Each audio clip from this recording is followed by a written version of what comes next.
Hi everybody, here we are today. We are going to be painting on a 16 by 20 oval canvas, and this is a collaboration between myself and Angela Green. It is called hashtag endangered animals. And my endangered animal for me is going to be the red panda. So I will give you a little description below, giving you the information how to get to Angela Green's link. Now Angela might be doing a live video. I don't have the equipment for a live, so we'll just see how this works out for us. Okay. So what we're going to do, we're going to start out. We're going to paint the background here with a nice dark hooker's green. And I have this hooker's green, which is a basics, so I may have to end up using a few coats. But you can use any size. I will have this on my website, the Traceables, and it will, it'll be small enough, but you just have to enlarge these. If you have a way of enlarging, you can go to FedEx and get them enlarged.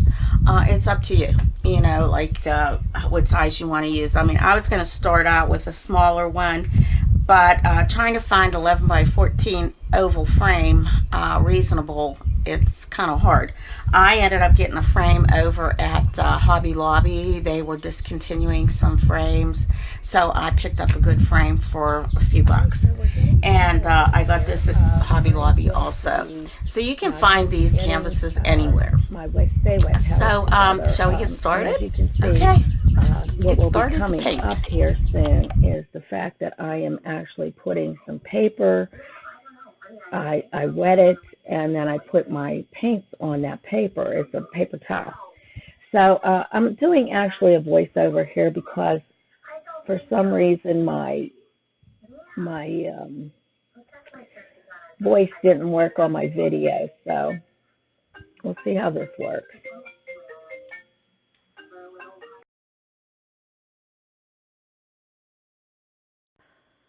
So here I am squirting with water, the paper towel, getting it nice and wet.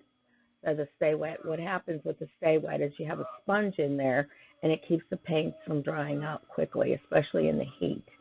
When there's a lot of heat around, it will dry out quicker. So this kind of just helps that. And I'm doing that at this point.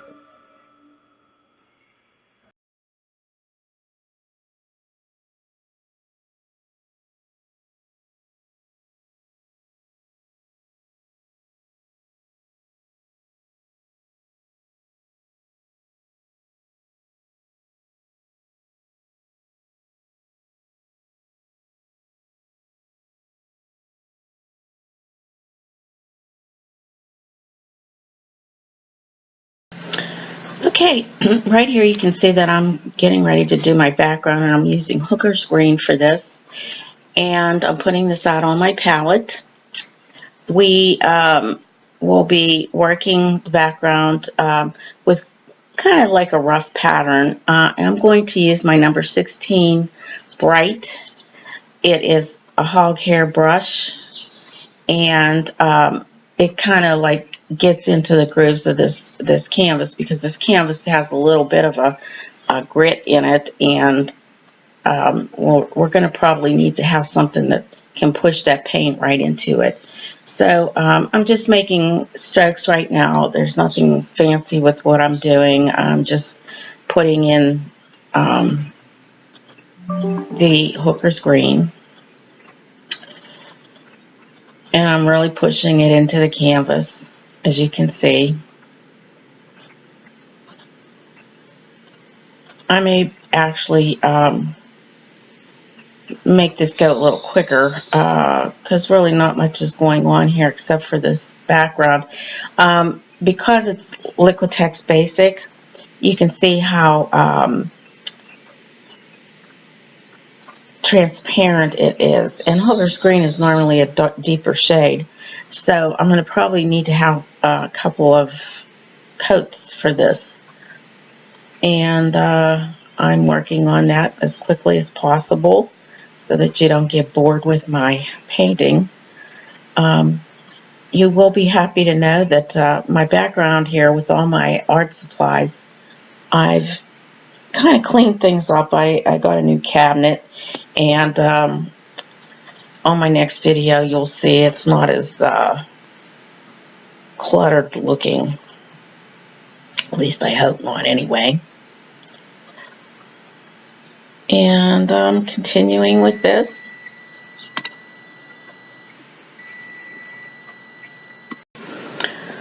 Okay, and I want to move to my sides soon too. I'm going to do the sides of this canvas. Now, this is an 11 by 14, and I probably told you that before, that we're working on an oval canvas. I bought this canvas at Hobby Lobby.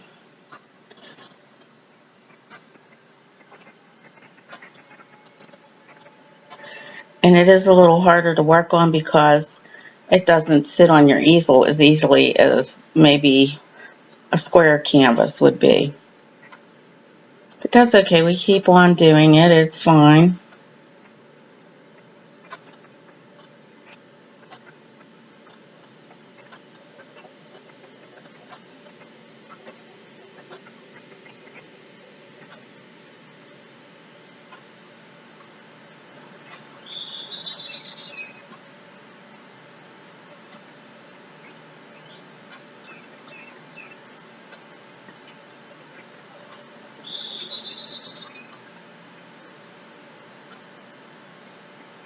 Kind of weird that it doesn't have any sound.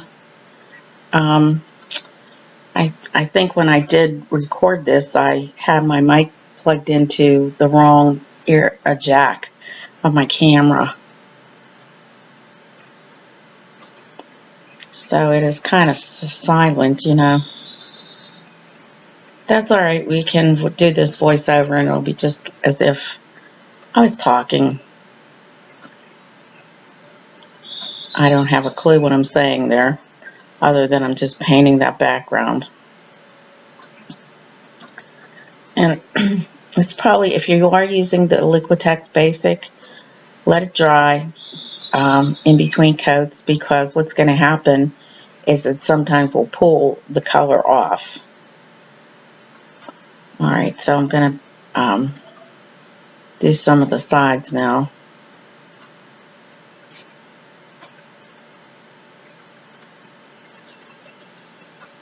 Using the same brush, number 16, bristle brush, and I'm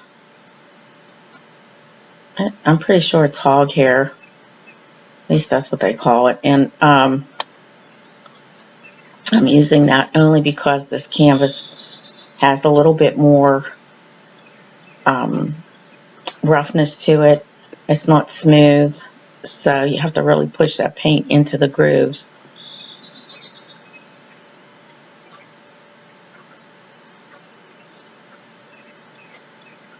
You can see it's getting a little darker with the second coat. It dries pretty fast. You know, acrylics do dry fast, so.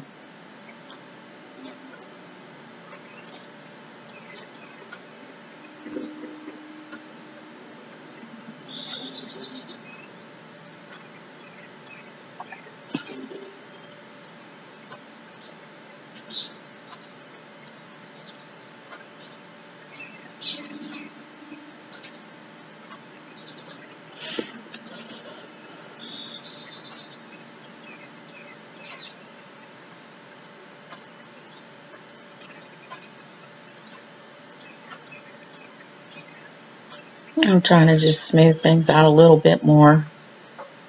I do want to have a little bit of texture in the painting, the background. Okay, I'm getting that side now. At this point, it doesn't matter which is the top or which is the bottom. It's all the same. Oops. Just dropped my coaster.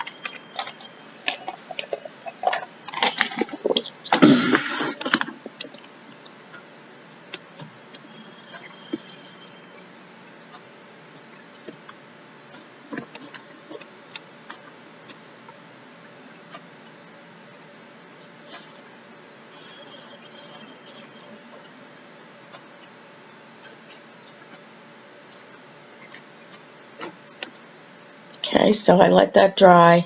Now I'm going to be putting on another coat.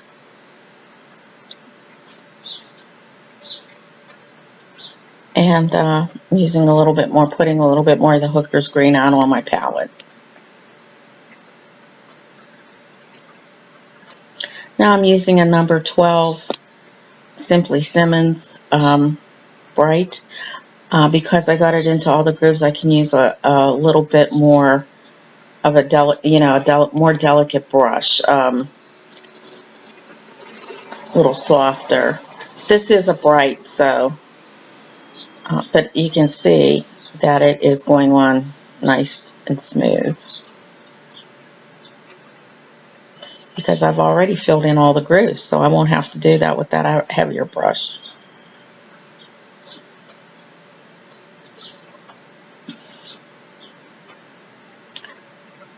This will probably be the most part that takes more time is the background, because you want that to be really nice.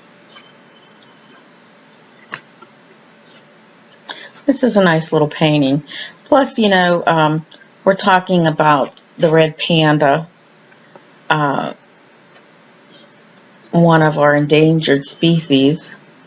There's quite a few these days. And it's such a cute little thing. It's not any bigger than about 11 pounds. And this was actually named before the other panda came along. The Red Panda was the first of its kind, and it was called Red Panda. And then when the larger panda came out, it was just called a panda. Okay, so I'm still working here with this. Yes, like I said, the Red Panda feeds off of bamboo, and they are in captivity at different zoos around the world in order to try to preserve their extinction. So I'm just going with this. I think I'm going to speed this up right at this point because who needs to see me constantly painting the background? You know what I'm doing. I'm using Hooker's Green.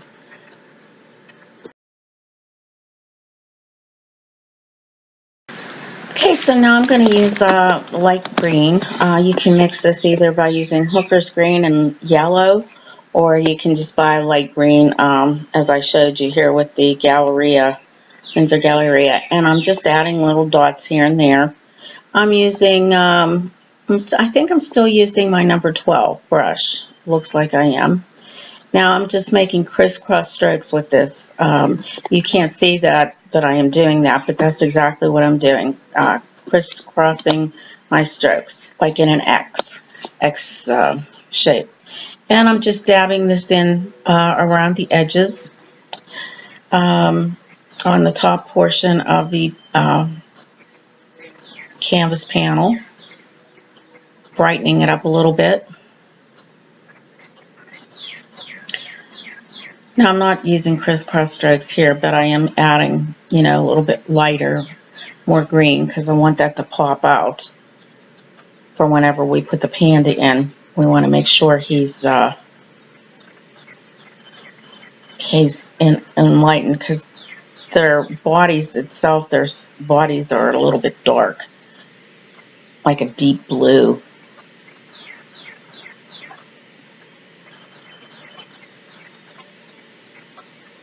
Right here I'm thinking about a complement to this. So I'm going to use my gray purple, and that is a Master Touch, which I bought at Hobby Lobby. I like this paint. It's a nice paint. This is like the first time I'm trying it actually, and I like the way it covers. And I'm just going to dab it here and there, just like I did with the green, and then kind of blend it. Just blend it out. And I'm not using too much of this. I'm just dabbing it here and there, and then I'm blending in more of the lighter green around it.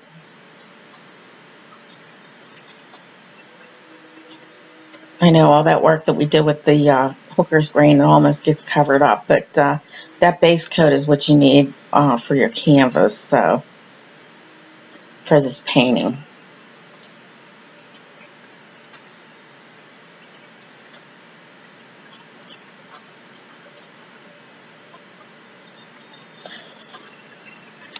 Now I'm going to get my Payne's Gray, and that's Academy Grumbacher. I'm going to put some Payne's Gray around the bottom area. I'm kind of like pointing to where I'm going to place that. I like Academy also, Grumbacher Academy. They're a good paint. The other good paint that I really like is, of course, Golden. But for these videos, I could use the Golden. But just like you, funds are limited. So if you have to get the cheaper paints, get them. It's just you have to use a little bit more coats to get the thing covered. So here I'm putting the Payne's Gray in that area at the bottom here. I'm actually going to be using some black too. This has to be pretty dark down here. Payne's Gray has a nice bluish gray cast to it. It does look nice, especially with this painting. You're going to want, now I'm adding some of my hooker's green because I want to blend this. I don't want it to be so, liney looking. You want to blend this so that it looks natural and smooth. And you just keep working it into the canvas. As I'm doing here, I'm just working it. I'm holding on to my canvas too because I don't want it to roll off my easel. Alright, so now I'm using Galleria Mars Black. And I'm putting that on my palette. And I'm going to be adding that black because that'll really push it back. We want the bottom to push back and the lighter shade to pull forward. And any dark, cool colors will push back. Now see you can see the difference with the Payne's Gray and the black. It really adds more definition to that bottom because we do, like I said, want it to be a little darker. Only because the panda is going to be sitting on a branch, so it's going to create this darker shadow.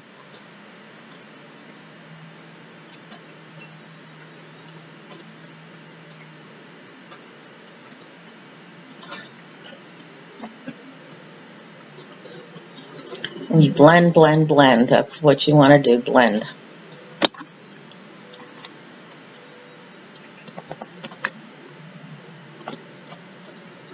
It's important to keep blending. Okay, I'm wiping off my brush. I am going into my hooker's green here. Adding it to blend it.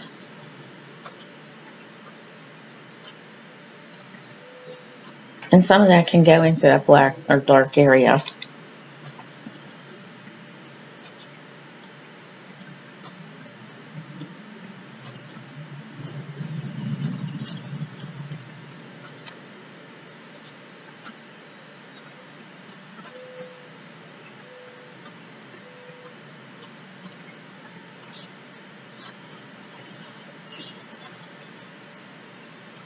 Whoops!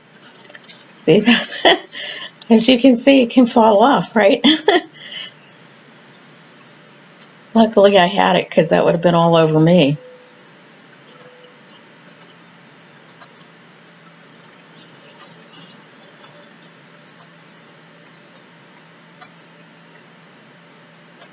Here I'm adding that green, light green, like a yellow green.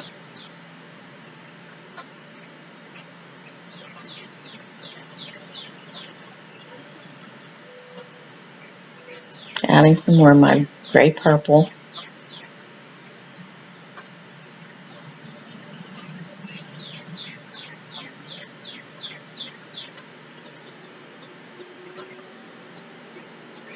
I want to keep the lighter shades on top and darker in the bottom so it recedes. It's starting to blend very nicely, as you can see. Sometimes you just have to keep working at it, you know. It's not always that easy, but in order for it to look more natural, you want things to blend in. You don't want to have lines and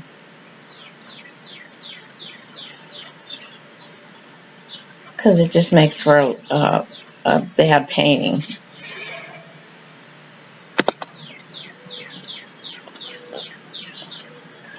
Okay, I think we're good here now. Let's see what I have in store for myself. Not exactly sure what the next step is. What I'm going to do. I know that I'm going to be putting in the branch.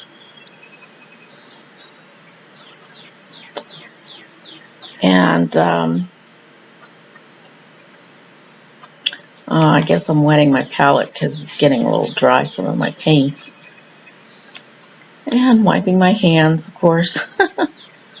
Gotta keep yourself clean. Oh, closing that up. I guess I'm finished. I don't know what I'm doing here.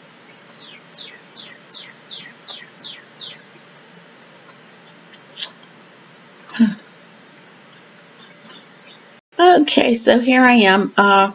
I'm back in the studio another day because I let that all dry really well. And I've drawn on my Red Panda, and you'll get those on my website, PAS Traceables. And I'll have the link in the information below. Now, first thing we're going to do is color in that branch. We're going to paint that in. And I'm going to use a black for it, and you'll see how wonderfully this turns out. We use a crackle paste along with it, and it just really makes it look very authentic. So I'm sorry that I'm just lip moving right now. Not much is coming out of there, except my mouth is just blah, blah, blah, blah, blah.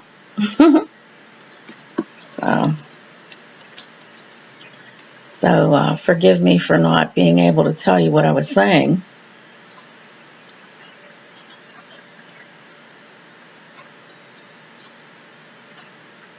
But the crackle paste, or the crackle, really amazes me how that cracks and just looks so real. So you definitely have to get that branch in, and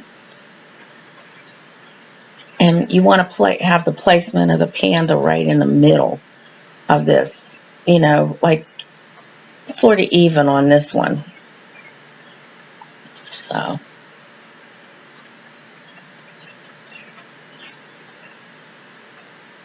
that's my picture that I'm looking at there. That's what I'm using. I got that from, I don't know if it was I think it was Pixabay.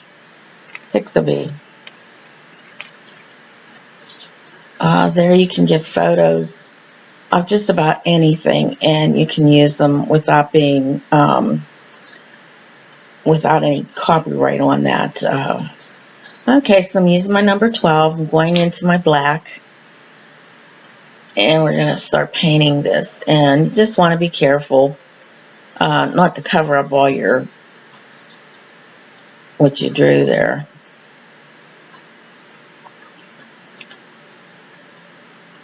I use a white watercolor pencil. This way you can see it, and then when you paint over it, it just goes away because it's water-based.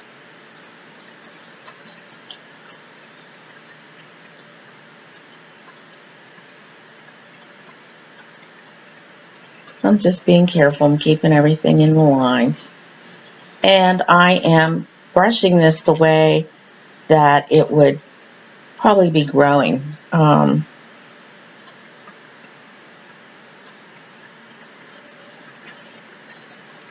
he's just sitting on a branch.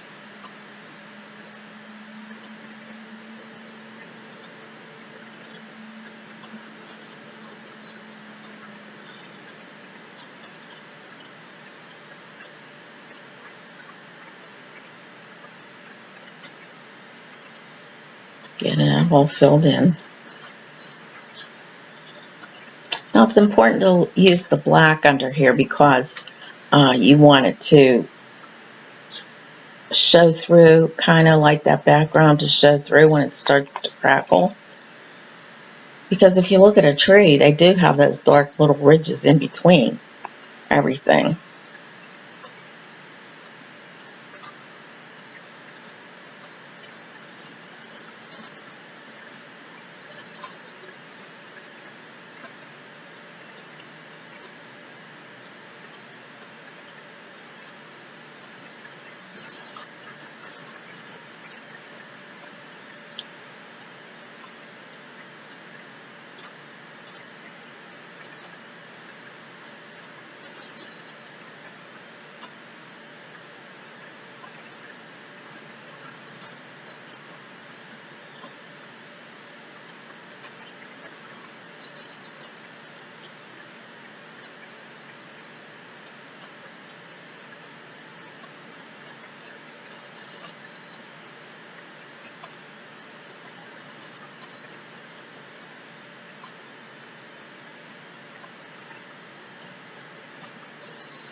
It looks pretty good.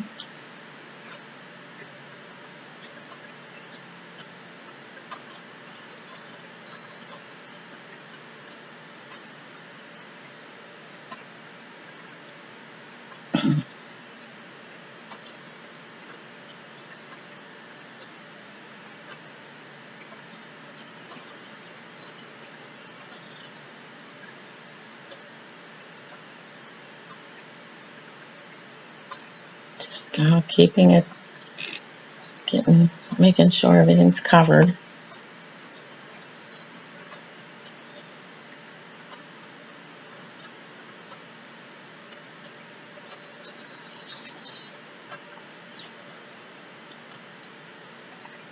So,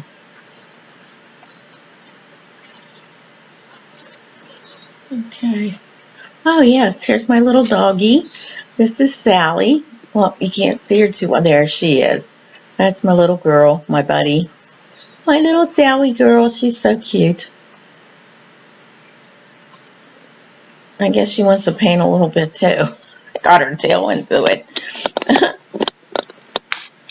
Yeah, she comes in and stays with me because I'm not here all the time, so she likes to be with me all the time. Okay, so let's see what we have here coming up. It might be another day here. Oh no, we just waited for that to dry. We want to make sure it was dry. So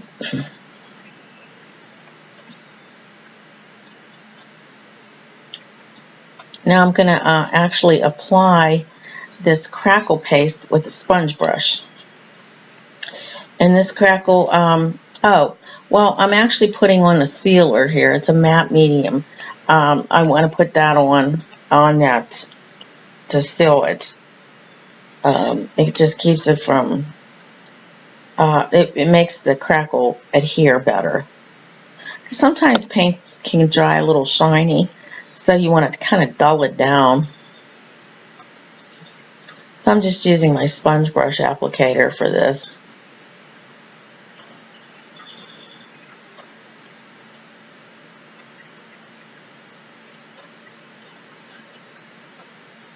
Just make sure it's all covered.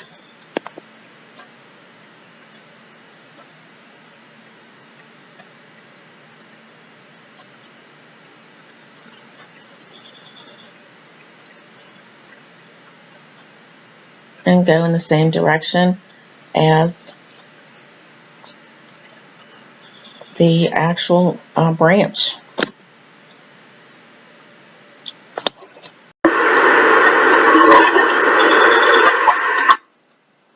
so I'm still filling this in with the medium, and I'm using a sponge brush because it's just easier for me to apply that way. I don't want to use that one of my good brushes for the medium, and you might want to think about that when you're doing this as well.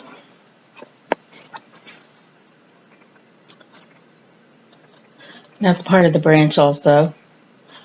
And I will have this on my website, and I hope you like and subscribe. It would be nice for you to subscribe to my videos. I try to get them out as often as possible, but this summer it's going to be a little bit harder for me to do as I'm taking care of my grandkids on Wednesdays and Thursdays. Today's Thursday, but they do have camp for half a day, which makes it a little easier. Plus working, I don't know how much longer I'm going to be able to hold up with that, but we're trying anyways.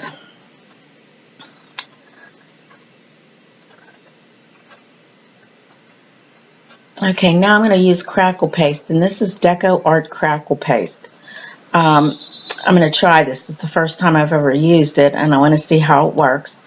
I'm going to apply this with a palette knife, and I'm applying it right to this branch here that is that we just covered in the medium. You have to wait till the medium dries, but you use a palette knife. You can use any type of palette knife, whatever you prefer.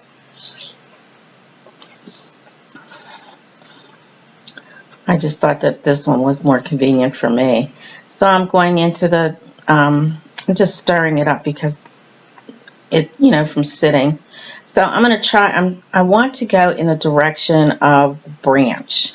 Same as how you applied the medium and the paint. And I'm just smoothing this onto the branch.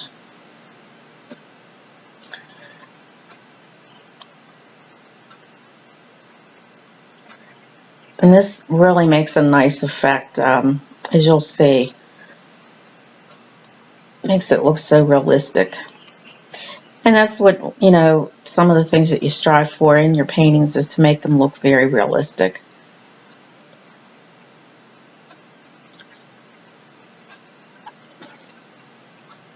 Sorry for the voiceover, apologize for that. I guess I wasn't looking very well when I plugged in my microphone to my camera, and I plugged it into the wrong jack.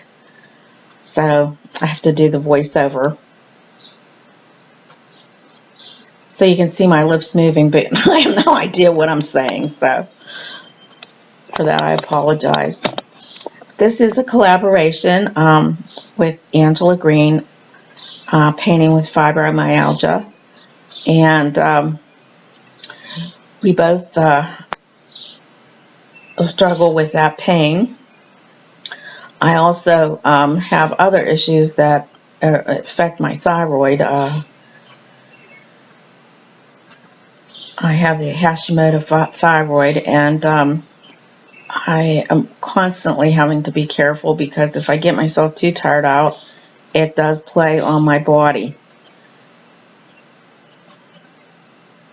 So painting kind of helps. As you paint, you learn so many new things, but it's just a way of like escaping from reality a little bit. You get into your painting world, and it just is so much better.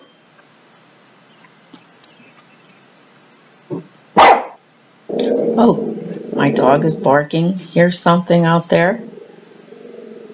My little Sally. Shh. Sally, be quiet. Yeah, the other dogs are barking too. You can hear them.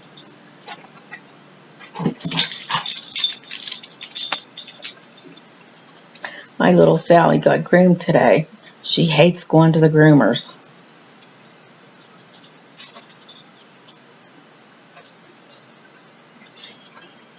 Be careful if you do get it onto any part of your canvas. Kind of wipe it up as fast as possible because it will make crackle on the other areas too. So you want to make sure it's as specifically in that branch. And put a nice coat on. As you can see, I am applying this not real thick, but, you know, cover the area as much as possible.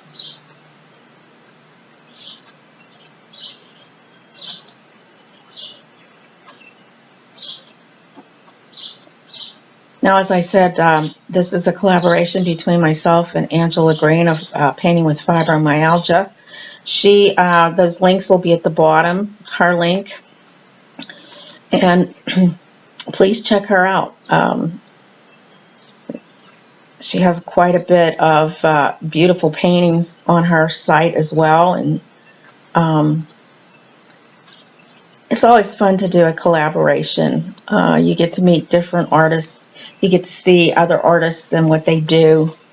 And I came up with the animal, you know, the ones that are endangered. Okay, so I'm getting this red. I have to look at the, I know it's oxide red, I think it's called.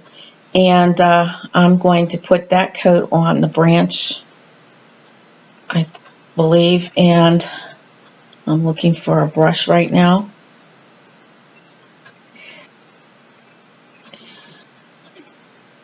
If it is not oxide red, I have the, I'll have those listed. And I'm using a bright, I think that's a number 10. Now this has to be dried completely before you go into that. I may be using this oxide just to go to his head exactly. That's where I'm putting it. So if you look at pictures of red pandas, I think this is where it gets its name. It's because there is some reddish colors in there. And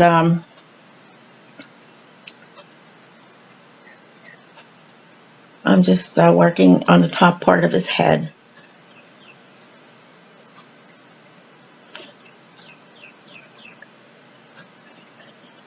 And I picked this picture up through Pixabay.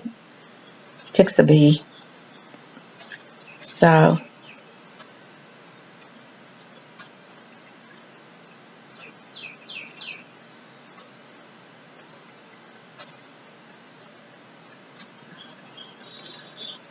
you can find so many great photos there that you can use, and don't have to worry about a copyright because these people actually want you to paint their pictures.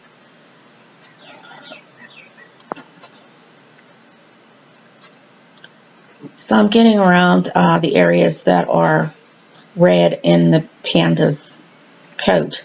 There's quite a bit of red in his head as well as in some of his tail.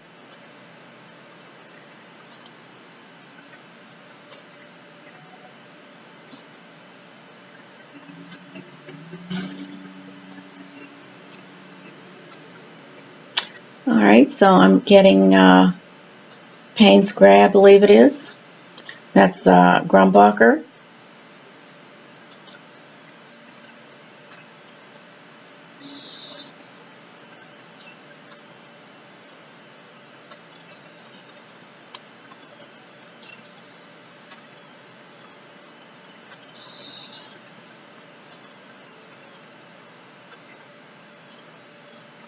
And I'm doing the tail with Payne's Gray. I'm starting out with Payne's Gray.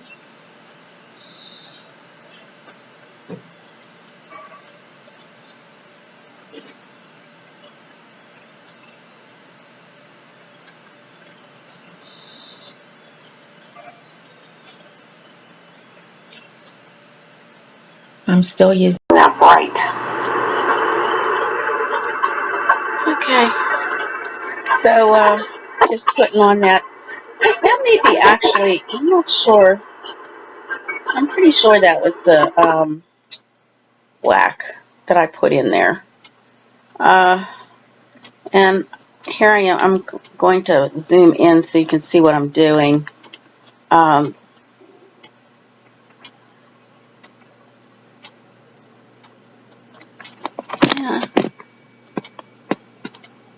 That actually might be raw umber that I'm putting on its tail. I do apologize. I guess that's raw umber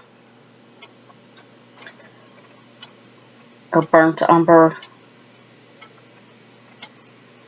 Like I said, I'll have the list of materials in the front of this video so that you know what I'm using. You can get them ready beforehand. And you can see, if you notice, you can see that the crackle is starting to take effect.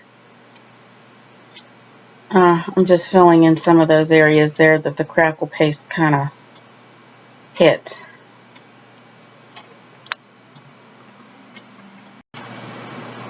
Right, yeah, that is definitely raw umber that I'm using there. Okay, I'm cleaning out my brush now. You can see that the crackle is starting to take effect.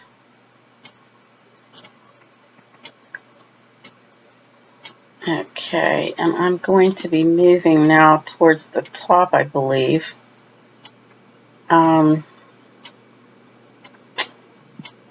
Okay, hold on one second. I want to zoom out. Oh boy.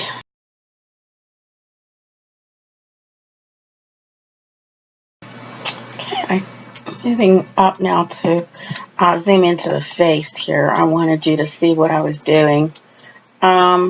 I put a little bit of that,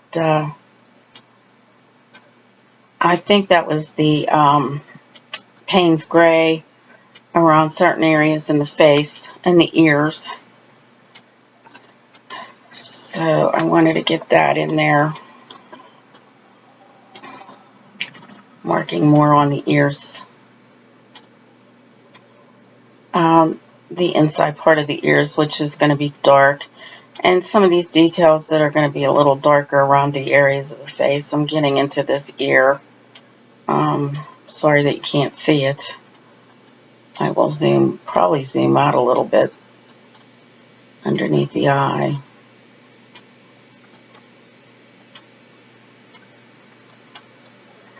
And this doesn't have to be exact. This is up to you.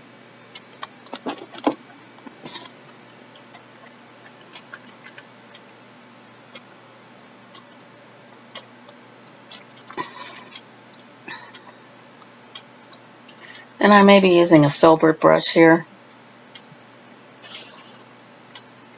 to do this little bit of detail.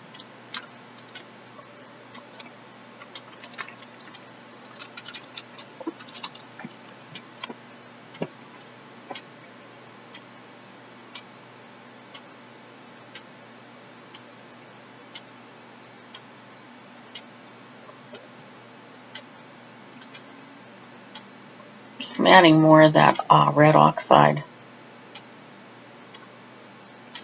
to the top part of his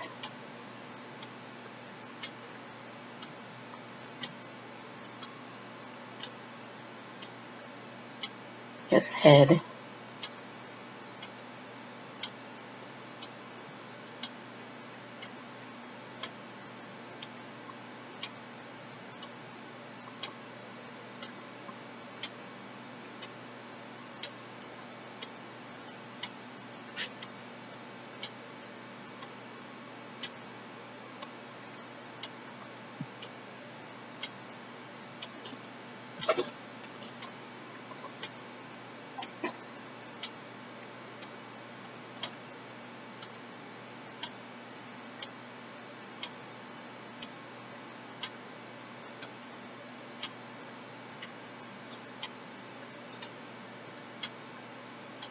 And when you stroke these on, you want to go in the direction of the fur. So make sure that you're doing that with your strokes.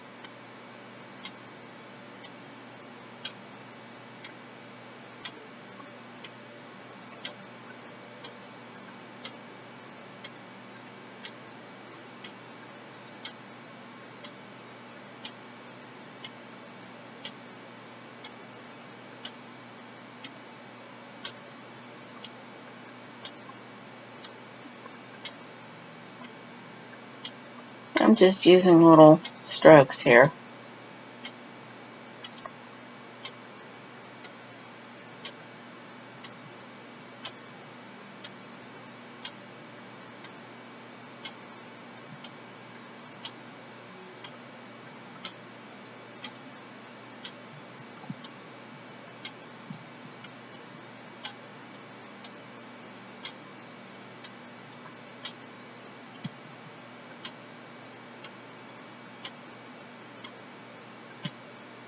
Just working in the same direction of the fur, side of the head here. This is actually part of his body.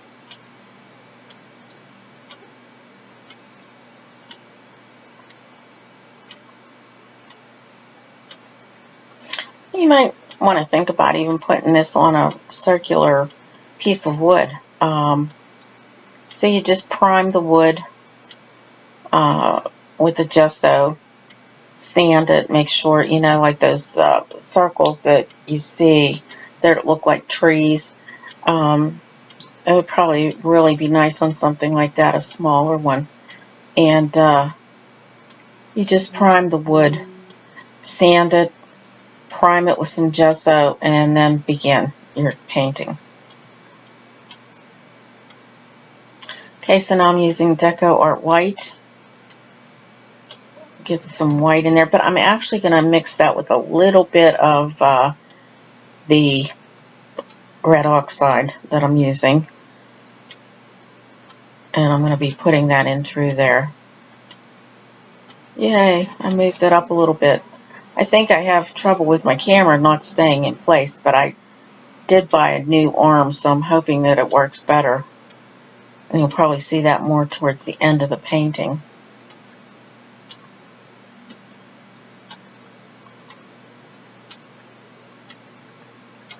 So I'm mixing a very pale white, I mean a white with just a dab of that red oxide to give it a little color, so it's not pure white. We don't want it to be pure white. So here's the yellow. I'm actually going to mix it with some of that yellow. I think that's CAD Yellow Light.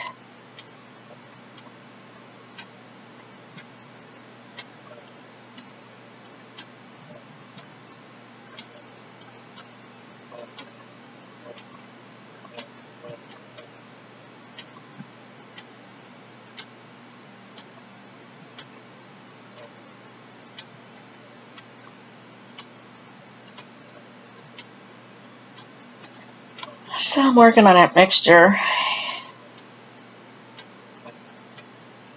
Very light, very light. Kind of getting this gold shade in there. As you can see, I want to have a little bit of gold in his fur from what the picture has. And I'm kind of making those brush strokes, as you can see, like the fur would grow. I really have a lot of paint on my brush. I don't really like to have that much on there, but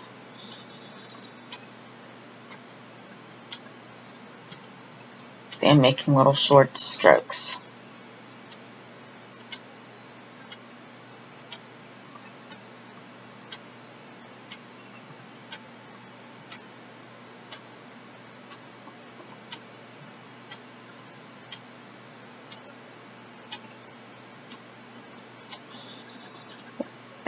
I moved my hand back a little bit on the handle because I want this to be more natural looking and not drawn in. So it's always good to go back a little bit on your brush.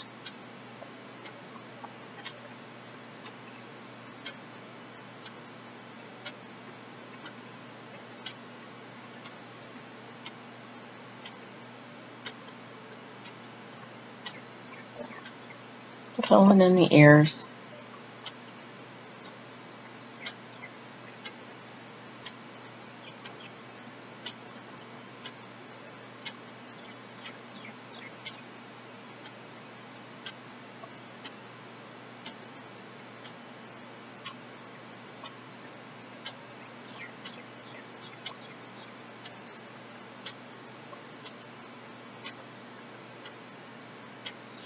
Trying to put it in, you know, the lighter colors in certain areas where he has lighter fur. This is just the base part of it. There's more to add on top of it.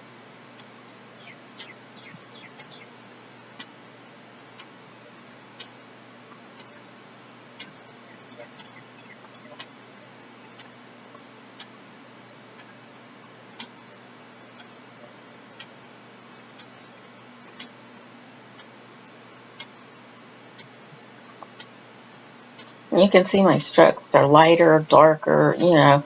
It's different pressures that I'm using when I'm painting this on. And now I'm going back to my oxide.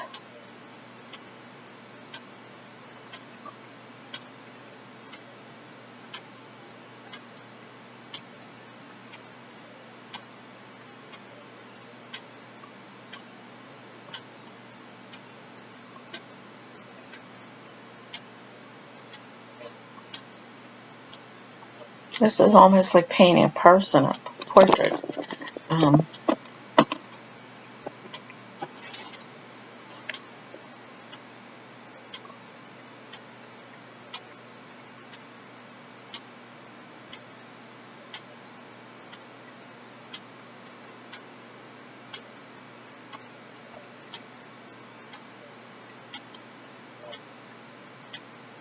Have to get all the tones right.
Okay, now I'm darkening the eyes here. I'm using black, actually, for sure.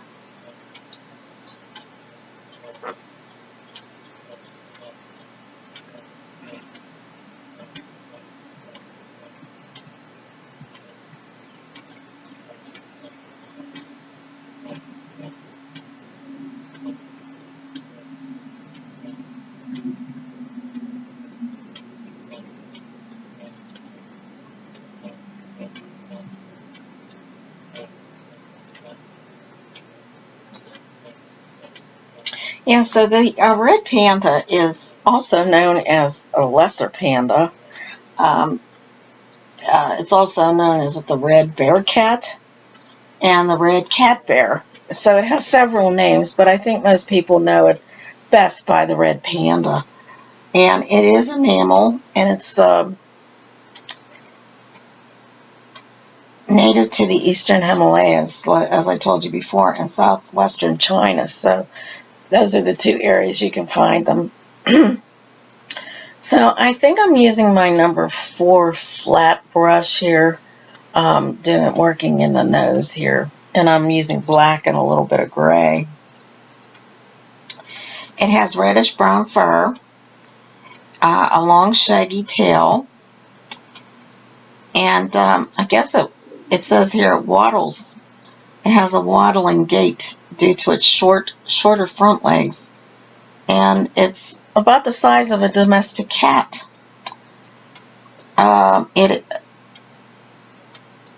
It feeds mainly on bamboo, but also eats eggs, birds, and insects.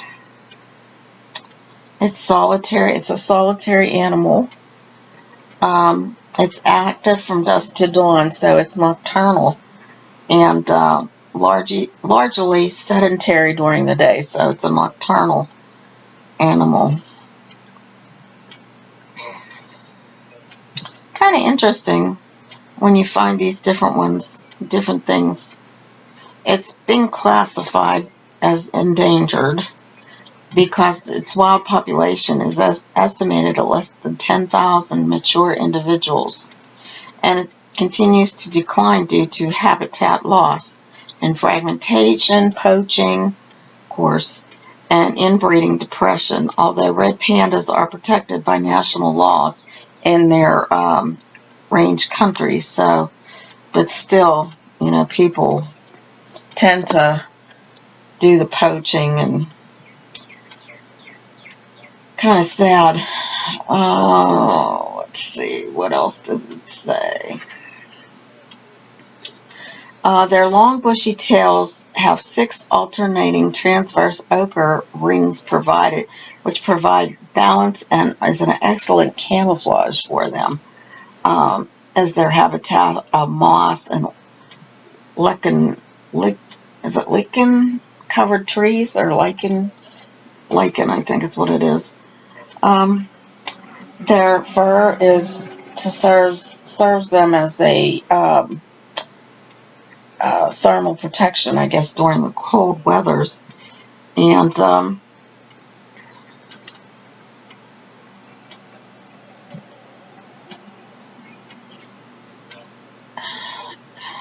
also has scent glands. Let's see.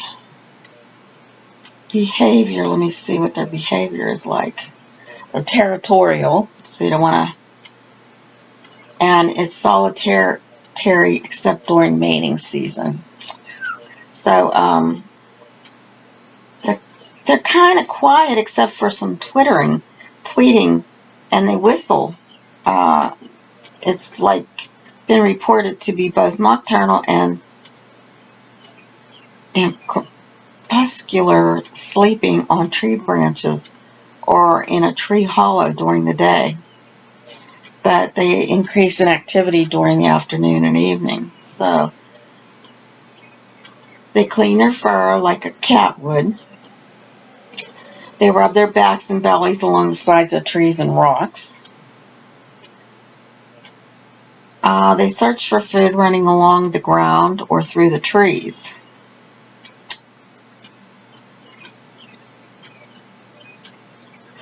So I guess predators of the red panda include the snow leopard and humans,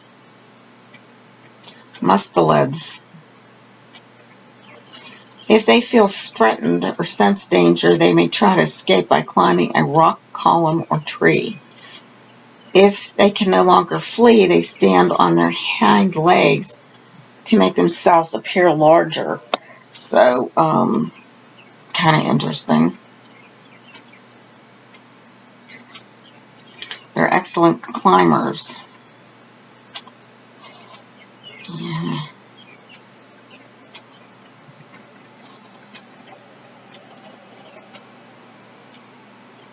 Now they have to, in order to survive, they have to digest quite a bit or consume a large bit of bamboo. They eat about 2/3 of their food is bamboo. They eat mushrooms, roots, acorns, lichens, and grasses. Interesting, interesting, interesting.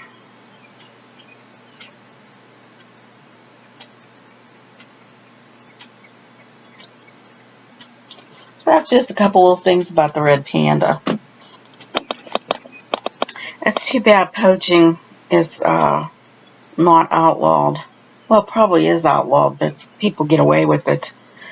And so many of our beautiful animals are on that list of endangered. Okay, here I'm putting in some of the lighter white, but it's not exactly all white. I do mix a little bit of either the cad yellow light in with it, or some of that mixture that I made with the goldish shade. I used that red oxide. I used some white. I used a tad of yellow in order to mix that. So when I put this white in, and I'm still using like that number 4 brush.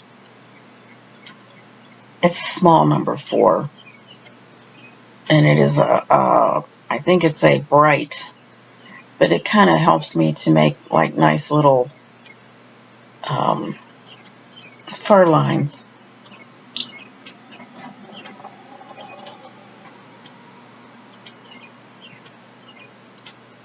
And I just go back and forth into my various shades here and kind of going to try to get this to look furry.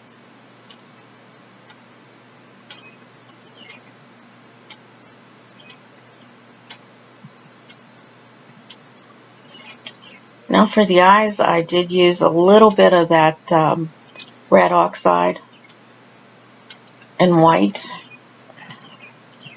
And of course, I made the pupils black. But I will be working back on those eyes again.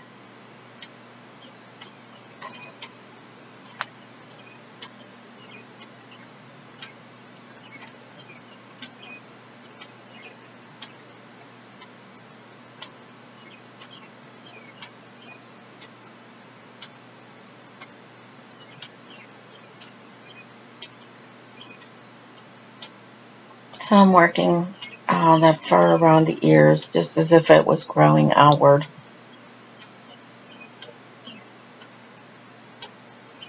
Just making little strokes.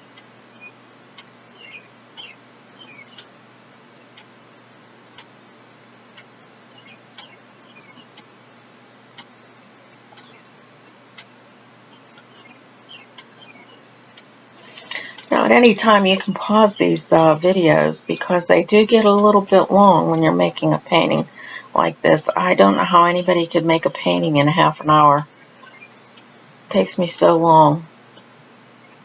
Okay, so I'm using a lighter version of the oxide mixture. I put more yellow to it, cad yellow.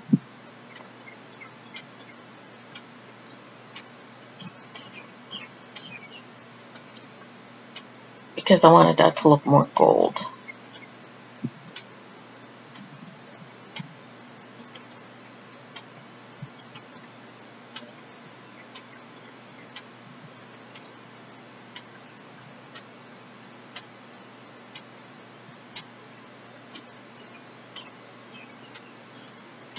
Now I'm using that oxide mixture.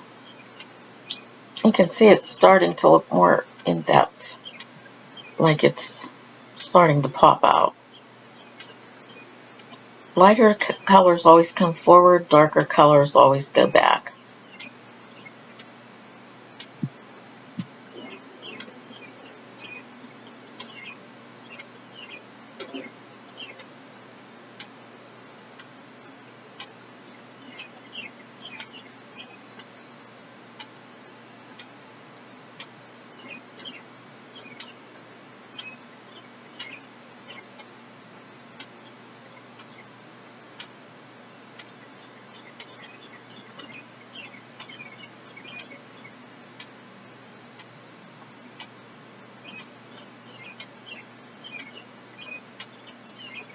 I'm just trying to blend all this in.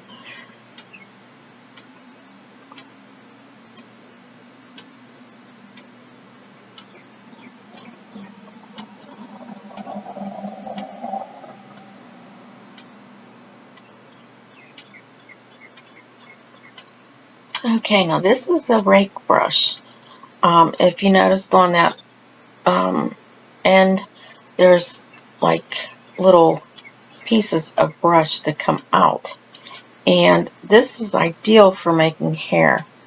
As you can see, just kind of wispy, makes it nice and wispy.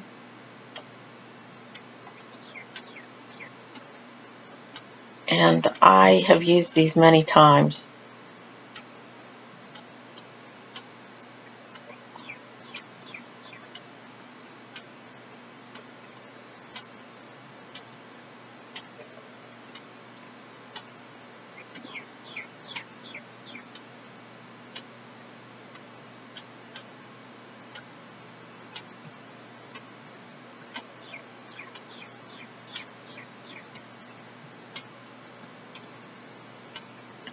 Okay, I'm going to be putting some hair above the eyes.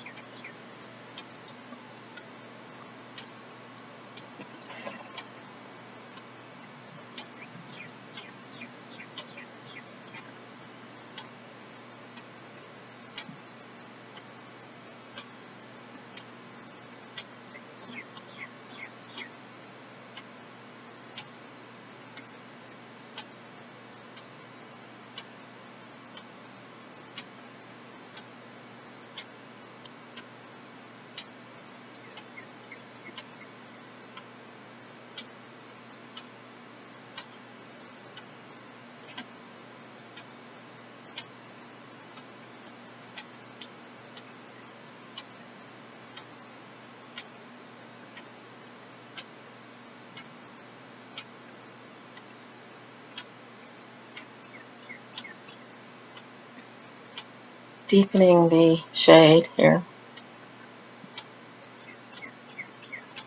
This will be your hardest part, getting that to look hairy.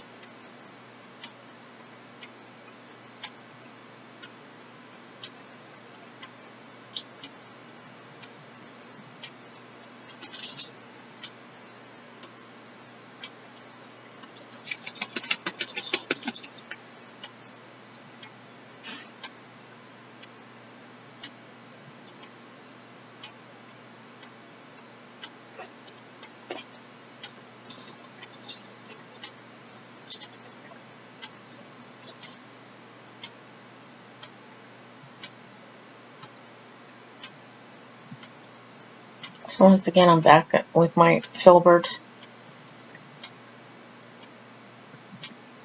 I just like the way it makes that look a little more like hair.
I'm just adding that area where it's lighter around his face, around his eyes.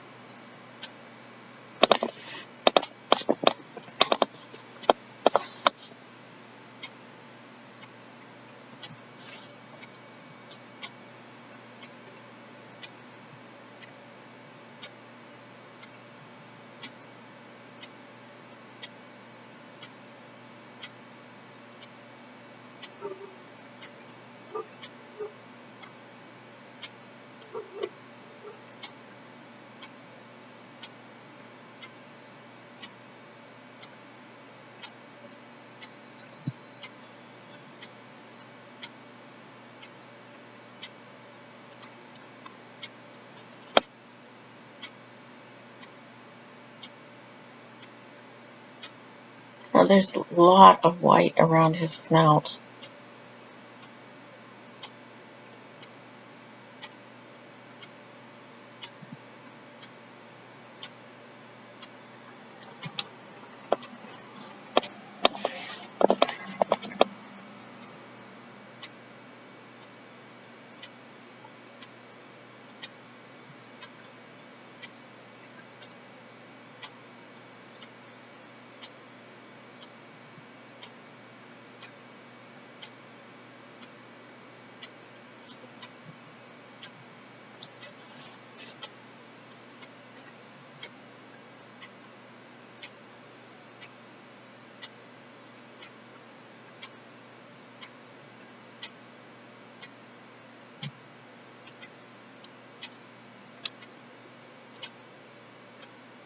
Getting some white around his chin area.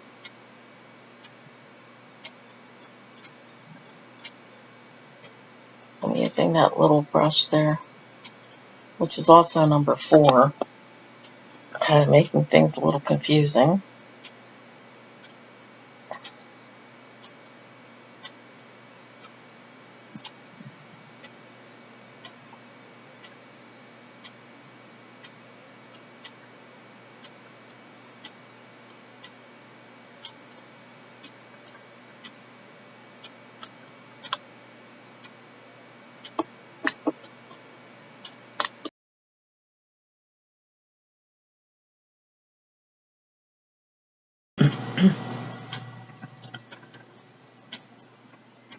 Okay, so I'm still working on the muzzle area.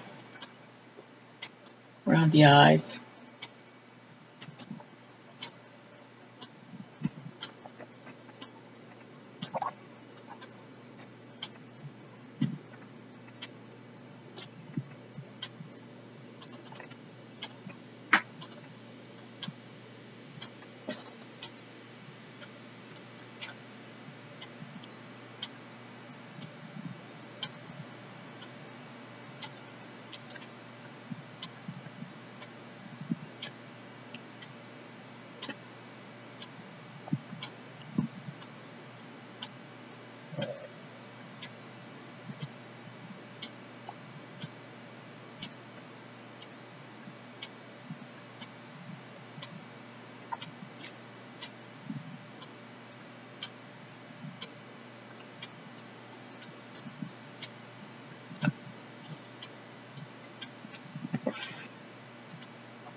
Okay, here I'm adding a little bit more of that gold on top of it.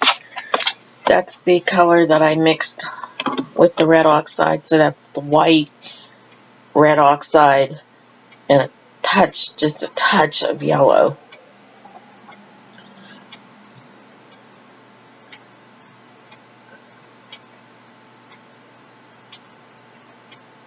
Now I'm lightening it up a little bit more.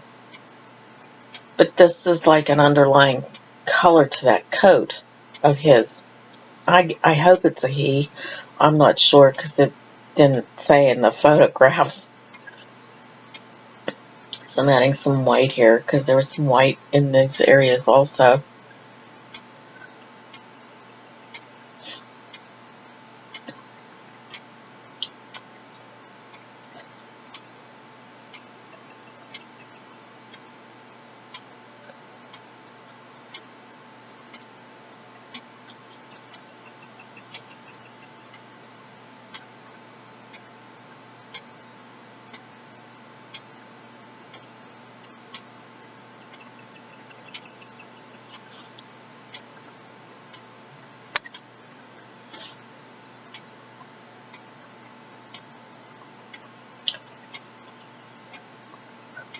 So I just added a little bit of white into the oxide. Just kind of lightened that up a little bit.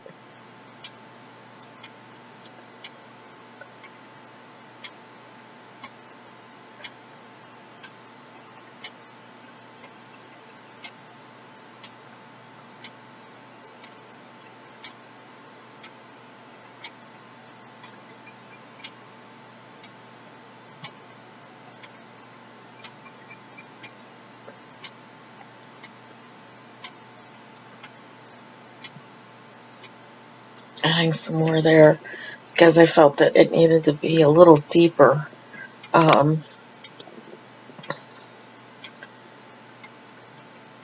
possibly added too much of a lighter shade there.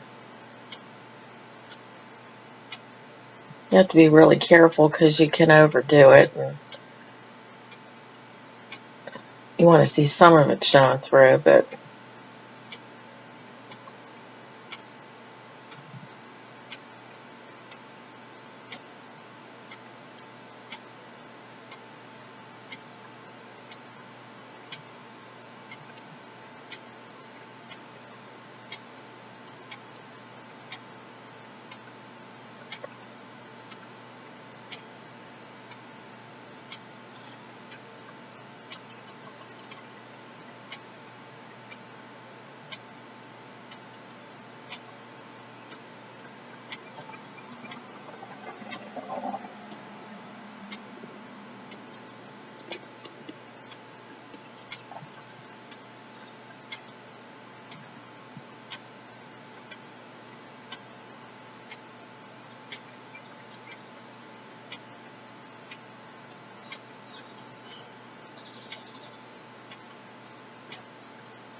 I'm using the rake brush here. I want this to look more hairy. I mean, you can put those in all by yourself one by one, but you'd be there forever. And I think that this just helps to get it through.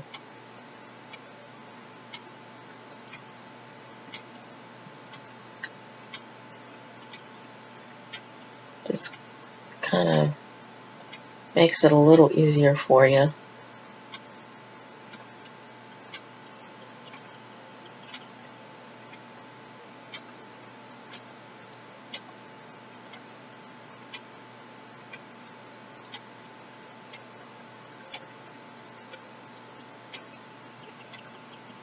See how nice that blends?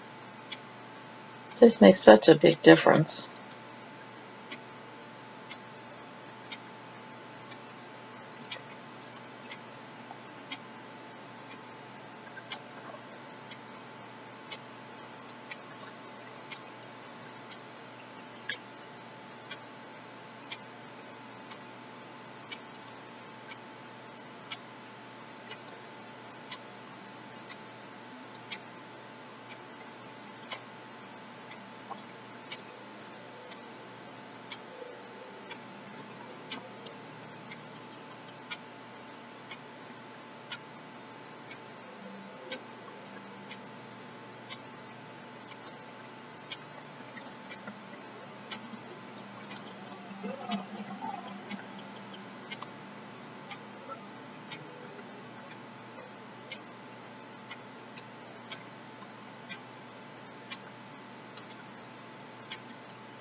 It's starting to look furry.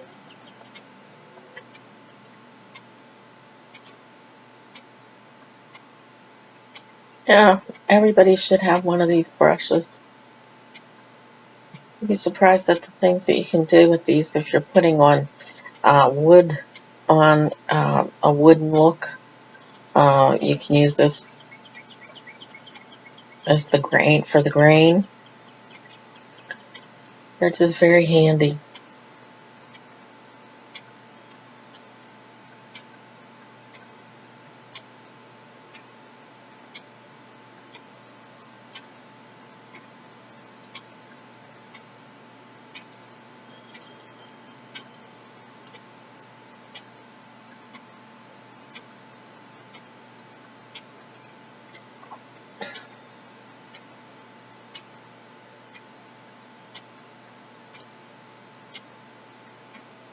I'm adding some of that white that's above his eyes. There's a good bit of that in there.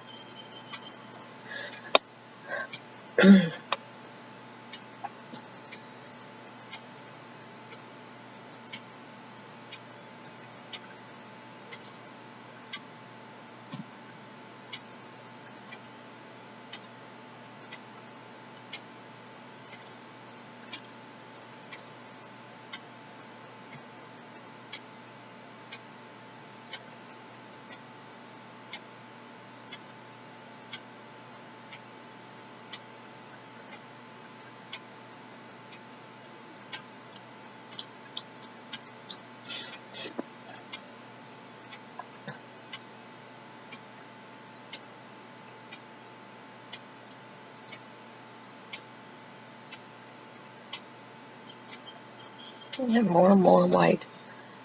I'm actually using a pure white here.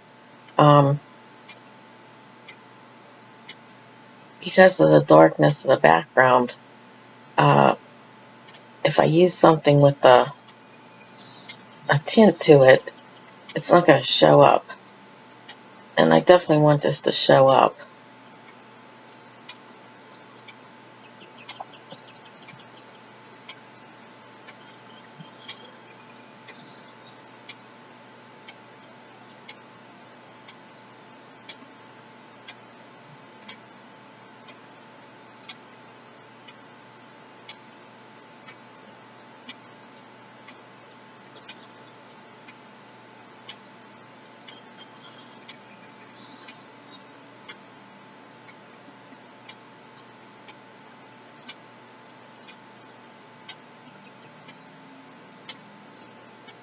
Yeah, there's a little tufts of white here by the ear.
Doing the same thing on this side as I did on the other.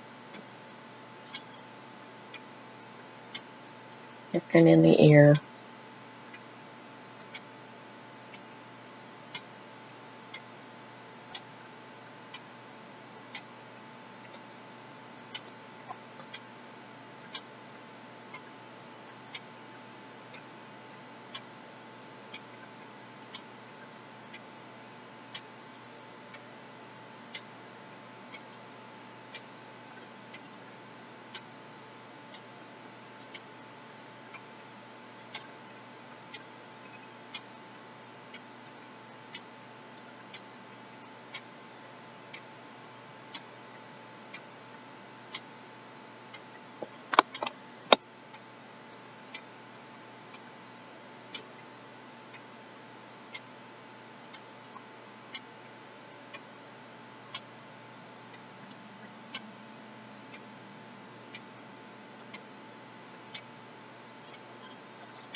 Just putting the hairs in with the rake brush.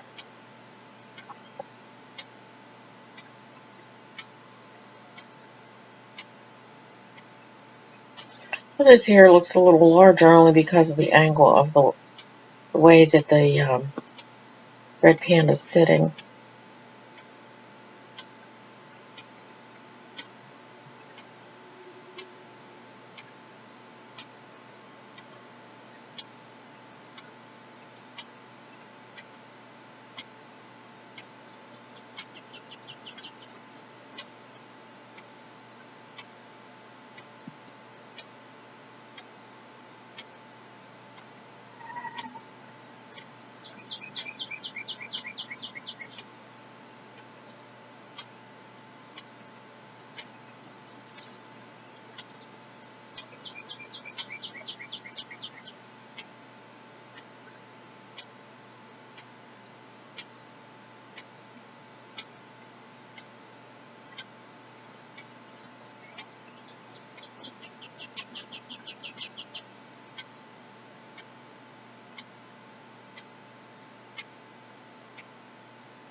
Excuse me. I'm just highlighting that with some yellow, blending it in, because there's a touch of yellow in his hair.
I'm still using here, I'm not using pure white.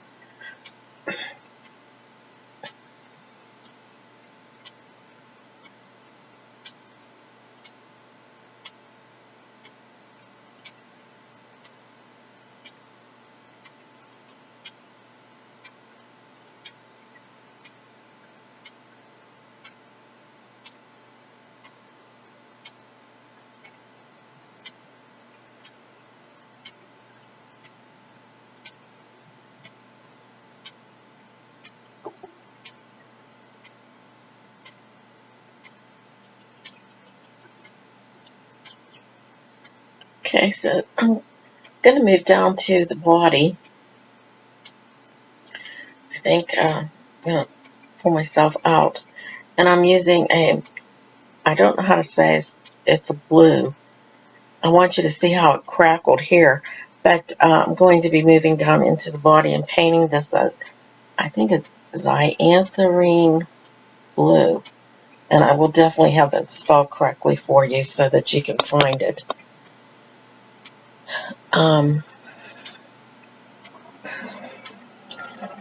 Really crackled nice. So I guess what I'm going to do really, I think I'm going to start, well, I'm not sure what I'm going to do. I'd like to get some of that part of the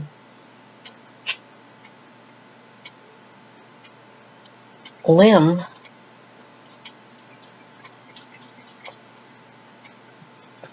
I may just be painting in the body. I think with that blue shade. I'm using a bright, and I believe that's a number 10 bright, and I am filling in the body here with that blue.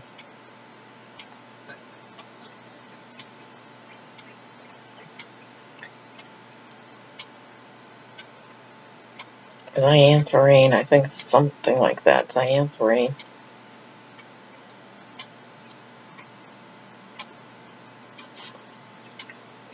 Just a little pause.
So I'm just painting that in blue. And because it's a dark part, I'm not really worried about the fur showing because it is dark. I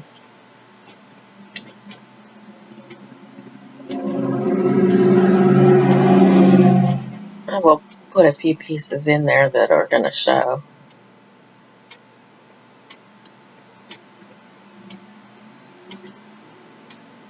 as fur.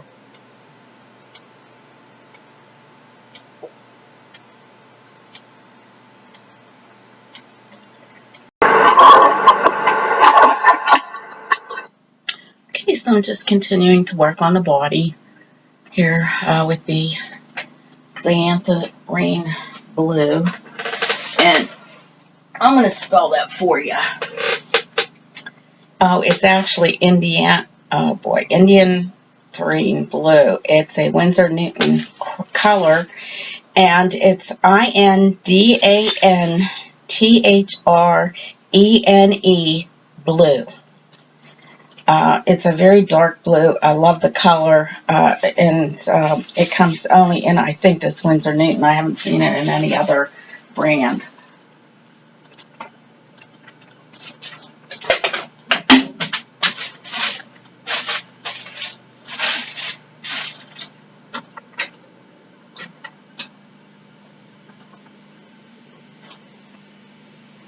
And I am using a number 8 bright here, so that's something you might want to know as well. A number 8 bright. The bright just helps to get the paint in those grooves again. I just want to make sure that everything's covered pretty well here.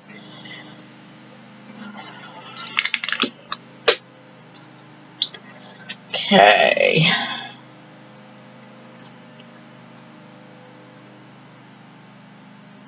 So now we're going to work here on the, I think I'm going to be working here on the branch. Now that it's all dry and crackled pretty well.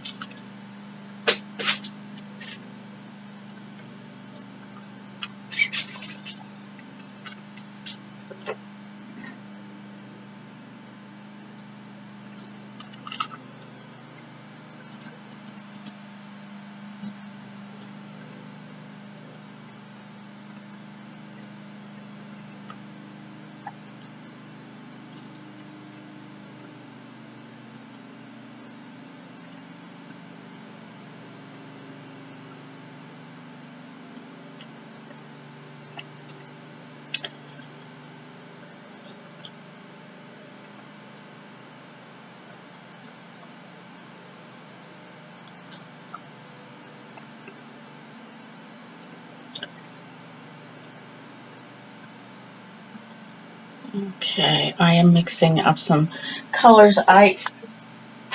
In order to do the branch, okay, I'm starting out with a, let's see, this was a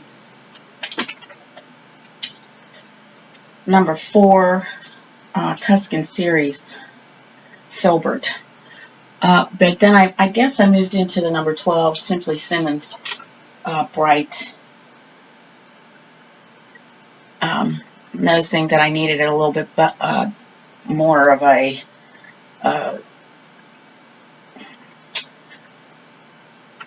bright here. And I'm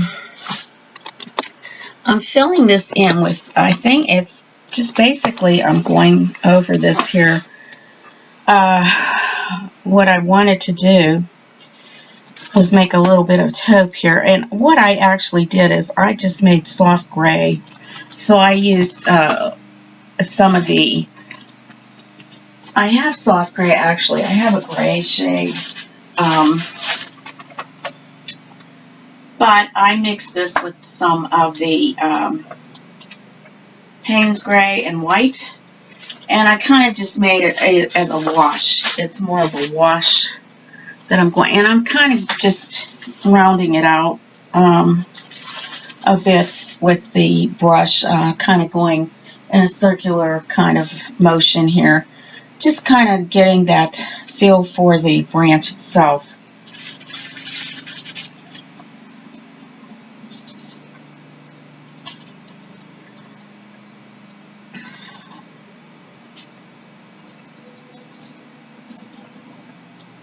I'm just kind of floating that over the branch. It's just a light, pretty watered down gray.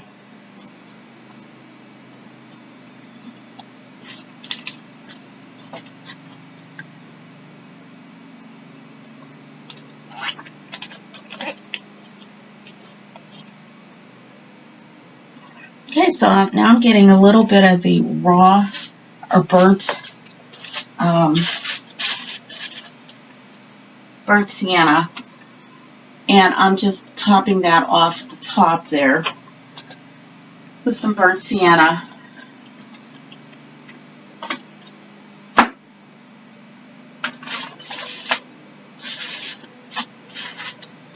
And on the bottom, kind of deepening it on the bottom part of the branch. And here I'm using that filbert brush.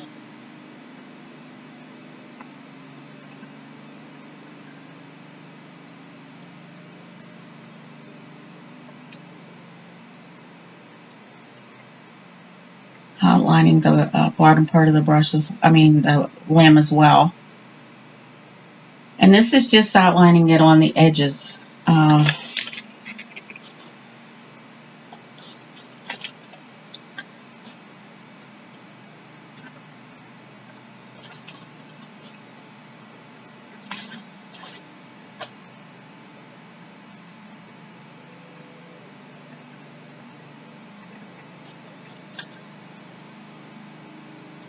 Now here I'm filling in the bottom part of this branch because this is in shadow, and I'm using my Payne's Gray.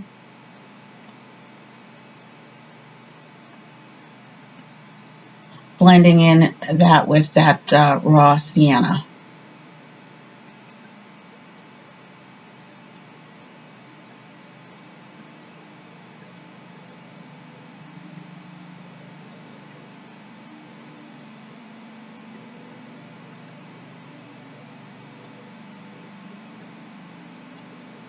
I'm going in here with the Payne's Gray as well.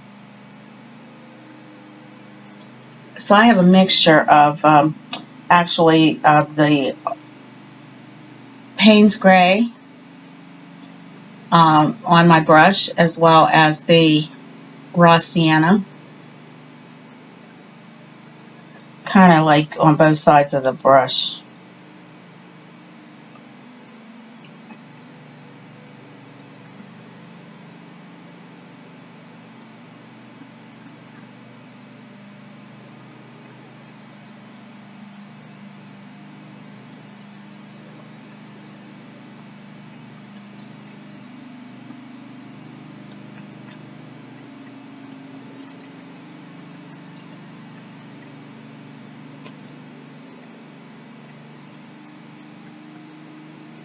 Once again, I'm going in here a little bit darker. Instead of raw sienna, I'm using my raw umber. I believe that is the burnt umber. Sorry, burnt umber, and that's my Grumbacher brand. Making that darker on the bottom to get it, to make this appear more round. It's going to be lighter on top than it is going to be on the bottom. So you want to get a little bit of depth. And you don't want to go too far in. Now I'm adding a little bit of the hooker's green in here. Because in the photograph it appears that this is sort of like moss growing on this branch.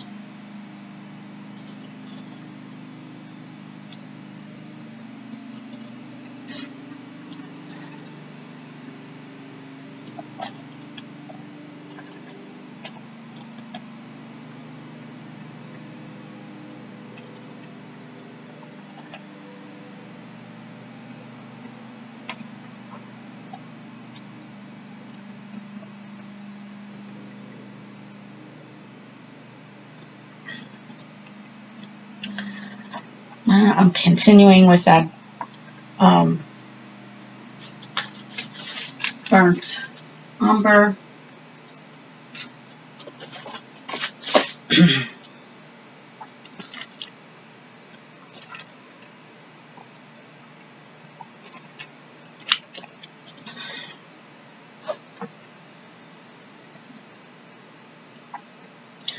also the little bit lighter. I added a little yellow to this mixture also for the green.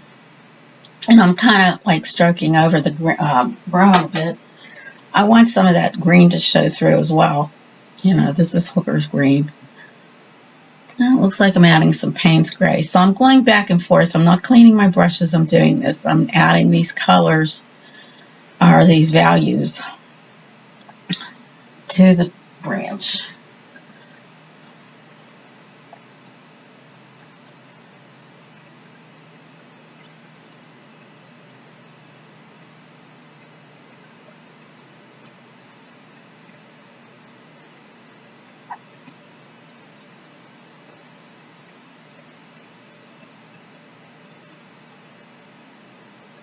Adding a little bit of the Payne's gray to the bottom. And you can add some of that Payne's gray to some of those crackle areas just to kind of give it that little bit of depth. It'll pick up really well in those cracks because I already have that base coat underneath there.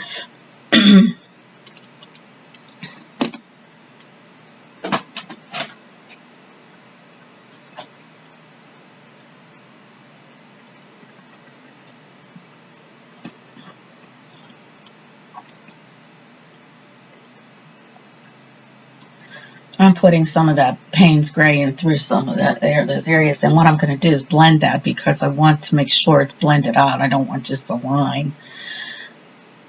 And I'm referring to my photograph. So I will post the photograph as well. I think that sometimes helps with the color and how it's being painted. So I will post that on the Traceable site as well.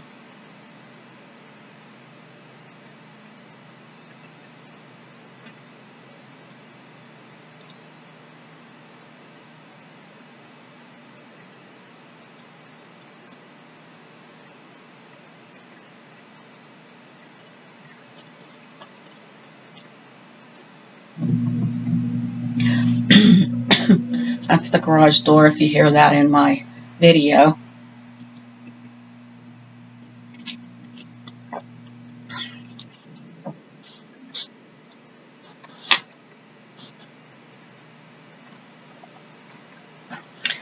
Just checking to see that I'm still on video here.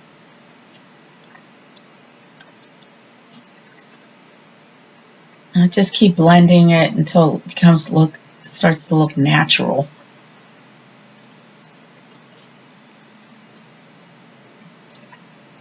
Okay, now I'm just adding some of that lighter shade of red oxide with some white and yellow.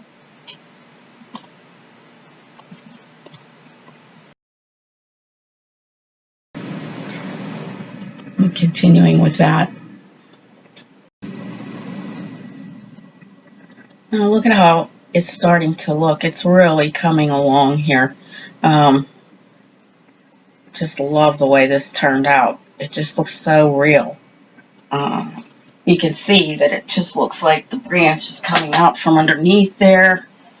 It's in the shaded area. It really has a nice appeal.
So I'm just adding a few details.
Yeah, look at that. Look at how nice that looks. I mean, really looking sharp here.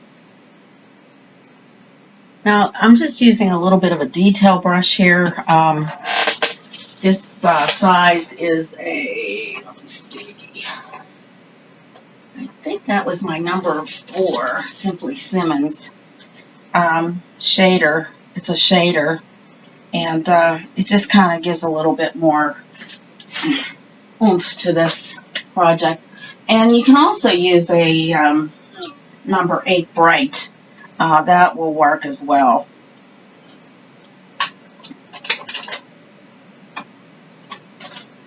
And I'll have these listed in the front of the painting. Now the rake brush that I use is a 3/8 inch brush. It's actually made by Rowe and Langnickel, but it really did a nice job as far as the hair goes.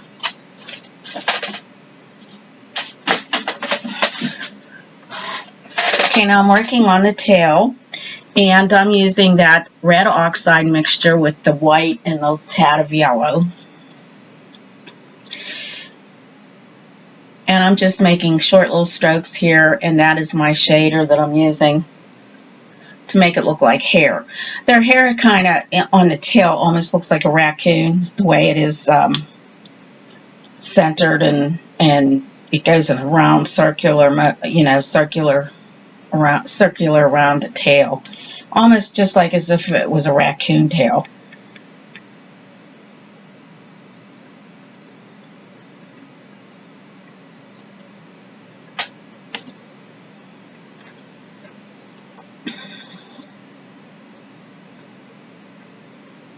Just making little strokes here with the lighter shade with that red oxide.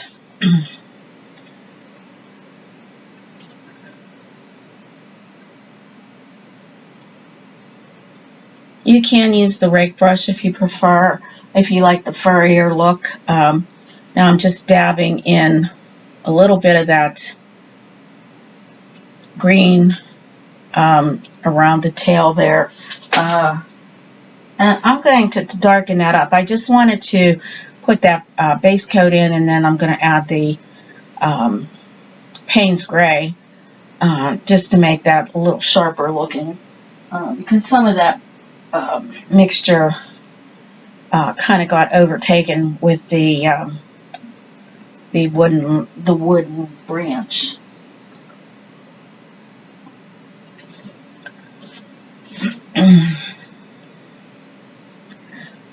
Now I'm using the filbert here to kind of make the hairs a little bit more strong, a little stronger looking.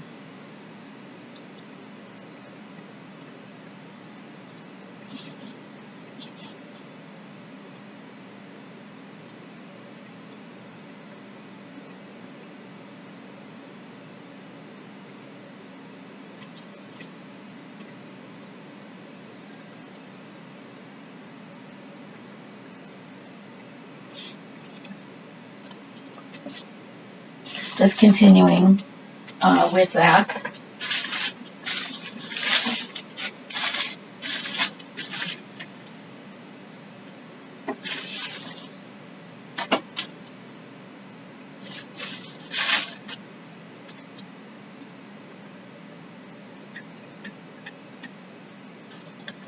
Adding a little white area to the tail. It's not a whole lot of white to that, just a tad. Because it is shaded with that tree trunk, but I just wanted to add a little lightness to it.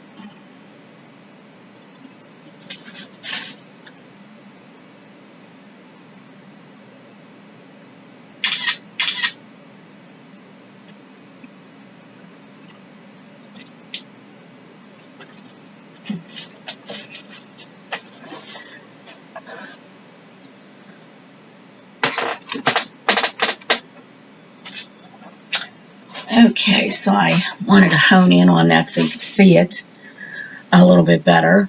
Now I'm adding a little bit more light to this.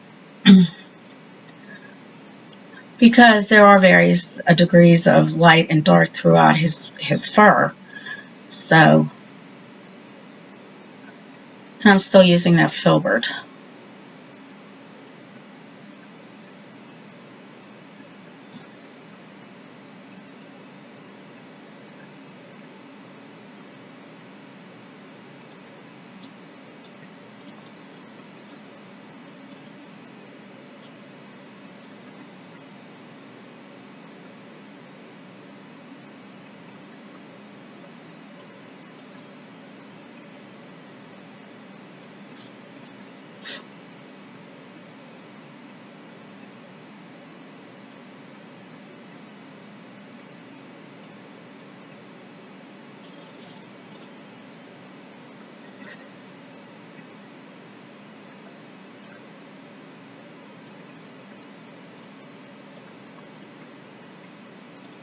Okay, so I'm using the yellow ochre. It's Deco Art yellow ochre here.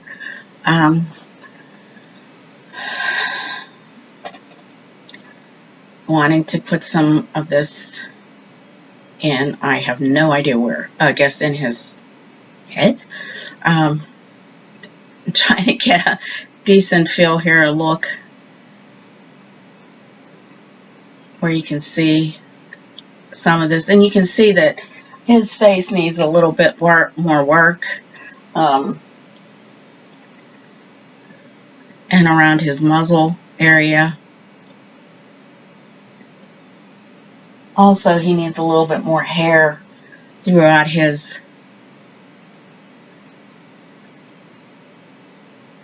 body. Okay, so I'm using the yellow ochre here in his eye. I'm trying to bring that out a little bit. Just wanting to get that a little bit lighter. And I'm using just a number, let's see, I think that was just a little bit of a round brush here, nothing fancy. I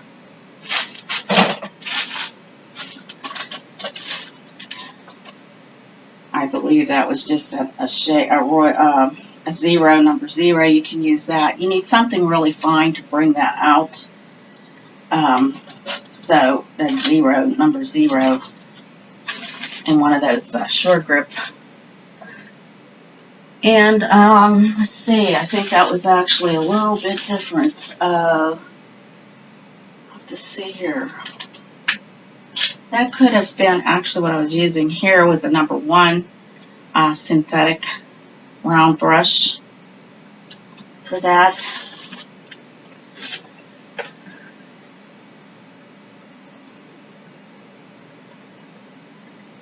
And I'm going to add a couple little dots here into the eye, some glistening dots. Now that's not pure white. I do add just a tad of the yellow ochre into the white. Nothing like just a drop, because you don't want it pure white, but you don't want it not to show either. It's a glistening of the eye. As you know, all eyes have that, so just be careful when you're putting it in. You don't want to have your brush totally fully loaded. Just a little bit of a dry brush. I just put that in there now, and later on I'll put some more in as well.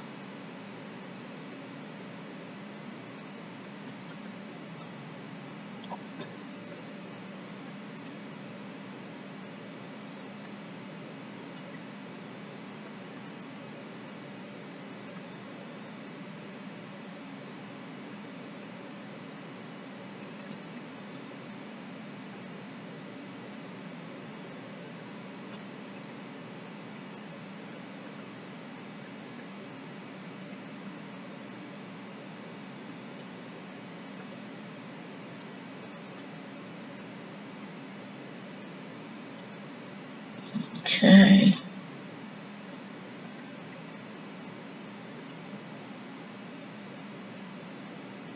I don't know what I'm doing at this point.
Okay, so right here I'm adding some hair, and I just added a little bit of white into that blue, and I'm using my rake brush to make some hair-like areas around the edge of his fur. I'm just doing it lightly. Don't want it to be too heavy. It's just a little glistening on his coat. Now I'm just kind of blending that in with the filbert.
Okay, so we're going to work a little bit more on this facial part here.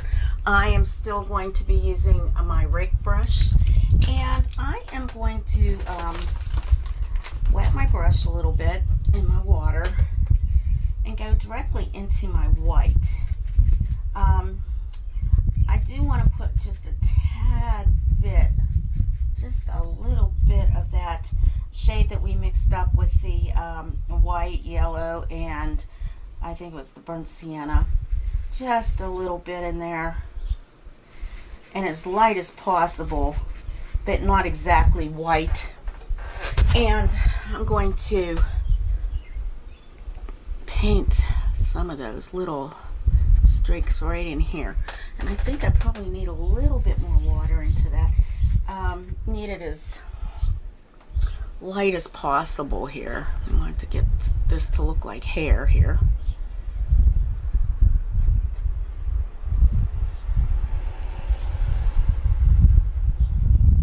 And also right in through here we want a little bit. So we're going to put this into this just slightly, and maybe with a smaller brush kind of just blend it a little bit into the orange part here, or this burnt. I think this was that oxide, red oxide.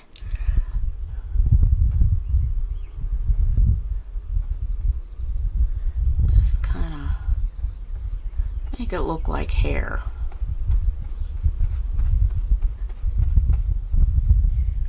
Grab a little bit more, because in through here there's a lot of white.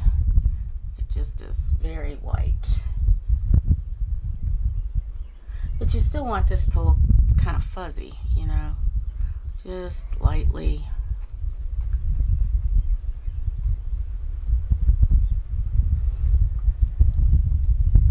Up and through here also around his eyes. I'll just kind of blend that a little bit so it's kind of looks more like hair growing.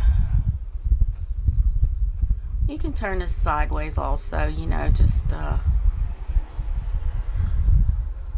some up and through here.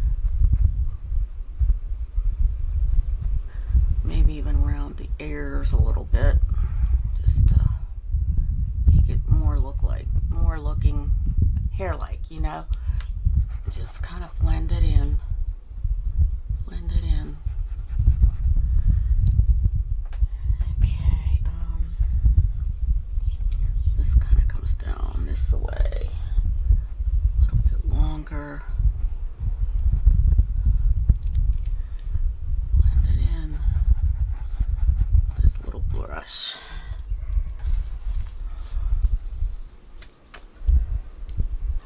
make this look more interesting.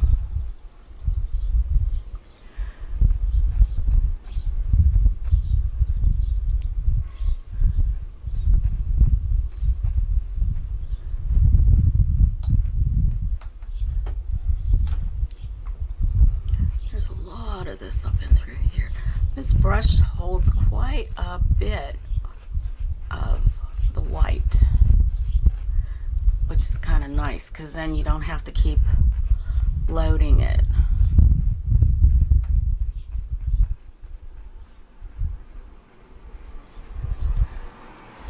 A little bit of water on the tip of my blending brush, which is a number 4 that I'm using. Just a tad water. Kind of just get it in through there. Oops, got it in his eye there.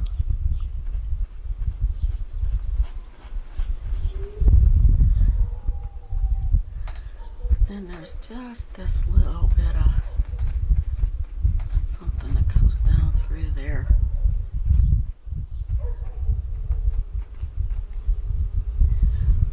Quite a bit that comes onto his little snout. Okay. And definitely something that's rounded that comes over this way to cover up his little mouth area. Let me get some more of that.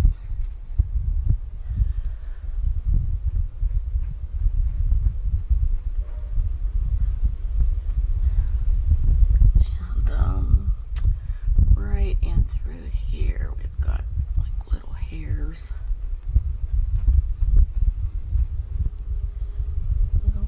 Hairs. Okay, and up in through here, get some of this out also.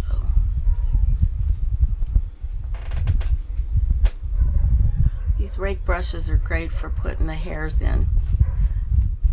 Just kind of saves a little bit more time.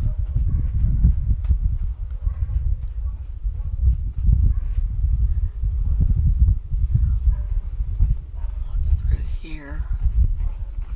I'm twisting the brush. I mean, I'm not, you know, using this, just twisting it. Some of that white is in through here.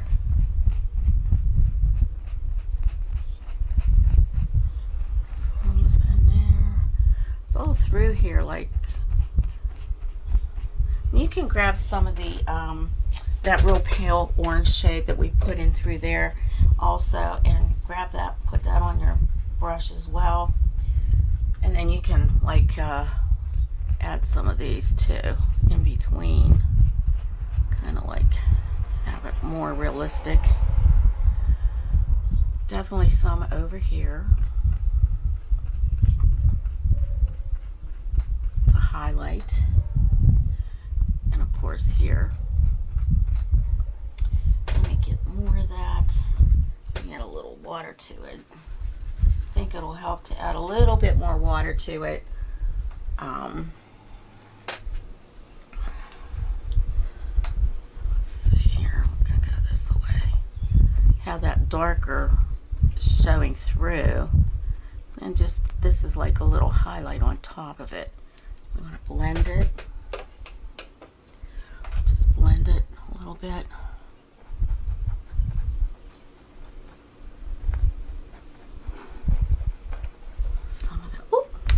Oh, that's not good. That's not very good. Wipe that off.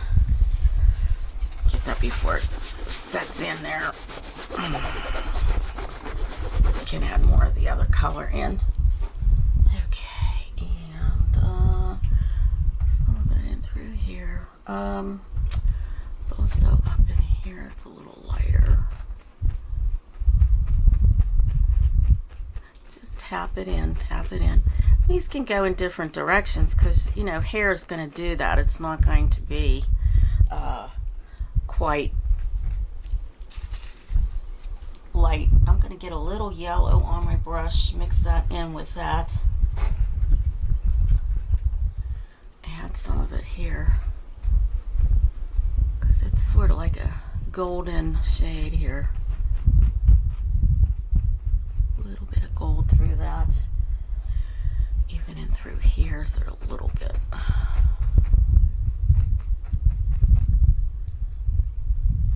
there's some right in here, a little bit of gold in through there. There's some that comes down through here. Okay, so I'm going back into my white.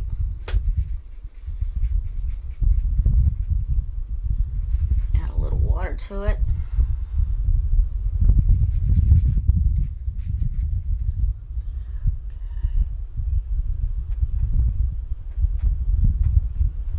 Just kind of like go over some of this again. Kind of just making it a little lighter through here.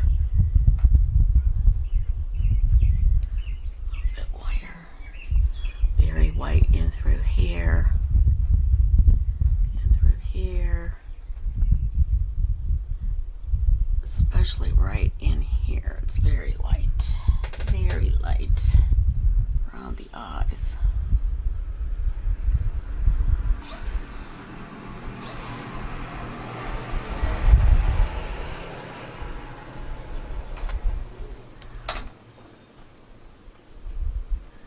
Very light, kind of.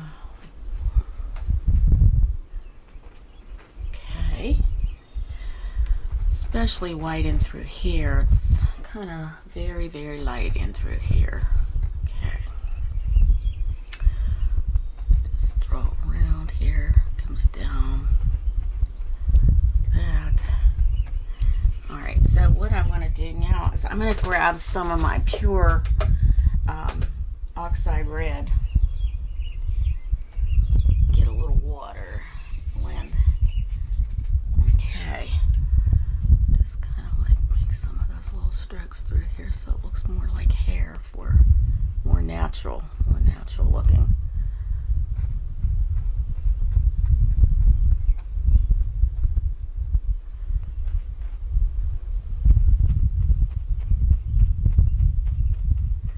Different tones. You need different shades and tones. Okay. I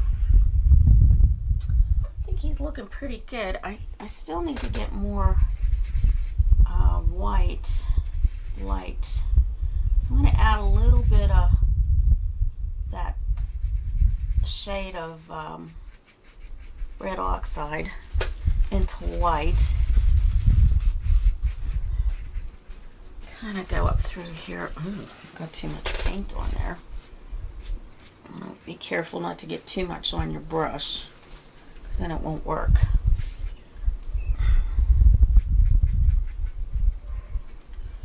Okay, let's just put some more up through here. Just a little bit here.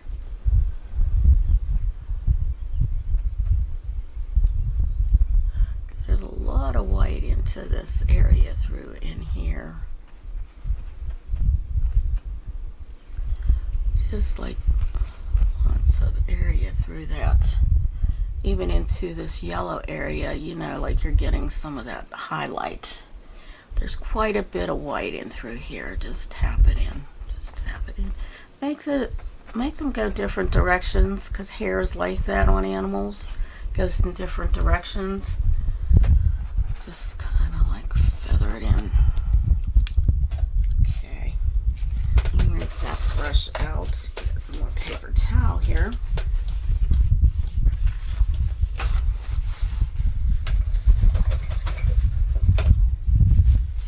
Okay, and let's see.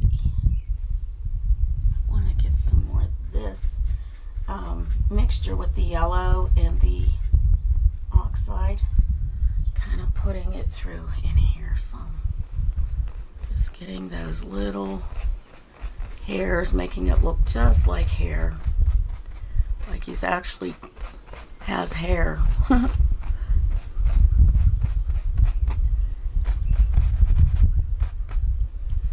Hair.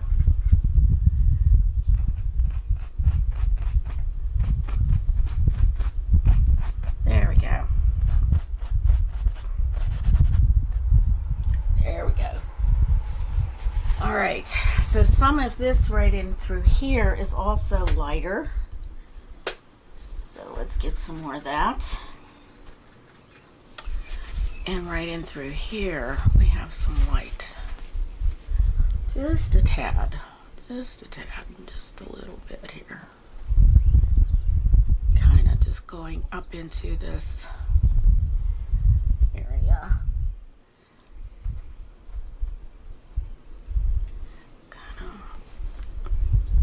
Okay. Some in through here. And some in through here also. Just kind of like touches it like that.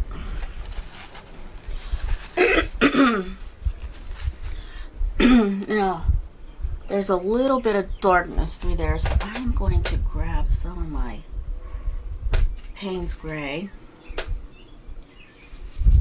Well, actually, that's my blue. Let's see. That's my Payne's Gray. Okay. And kind of like just pop some of that in there.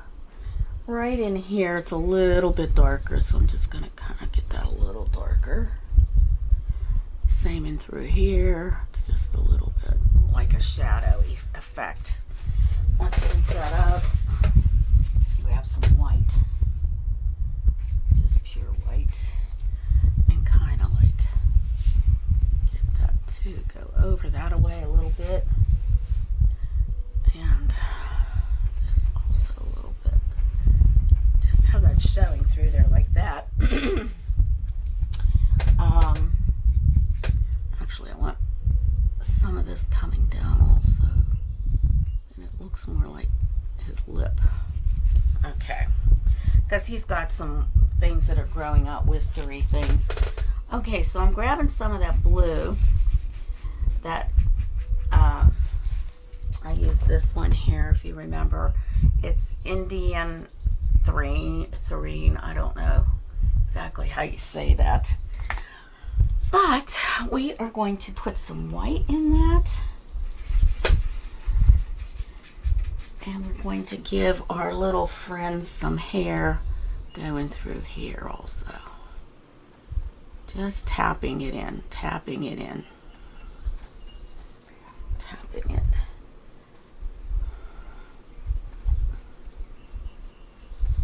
Just little indication that this is a highlight.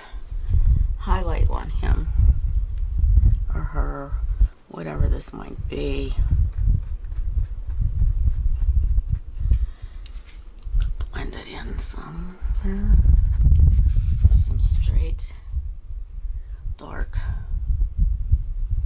color here.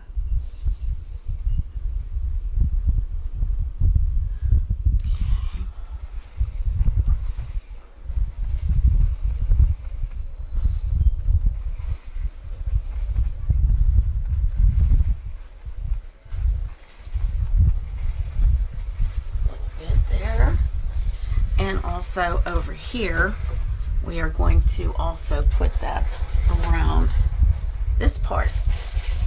So I'm going to be like going this way. You can see that. See how I'm doing that? Just light strokes, nothing heavy. Don't want to put anything heavy on this. Just light little strokes. Light, light, light.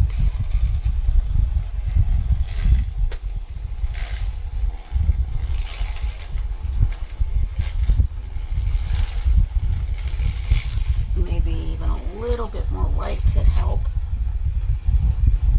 because it is a little lighter over here. I guess the sun is more, and then plus we're going on a dark background also, so you want to kind of bring that out that it's highlighted.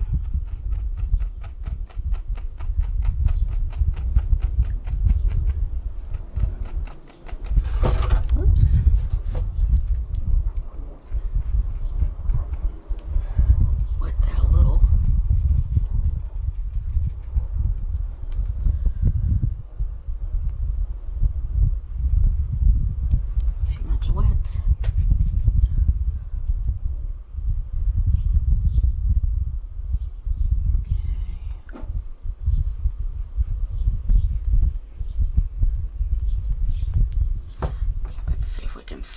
some of this out.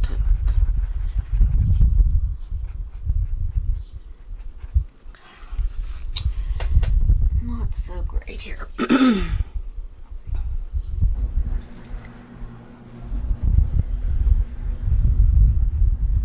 Getting all kind of sound effects today. My husband's out there cutting the grass.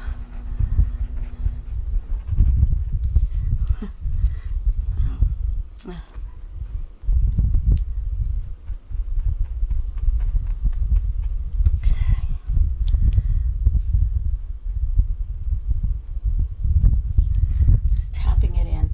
Now on here, there's also some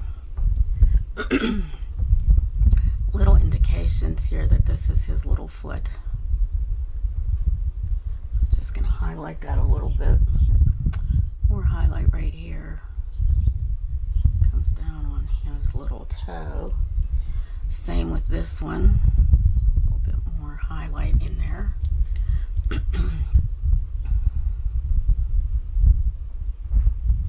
Separation. Some right here.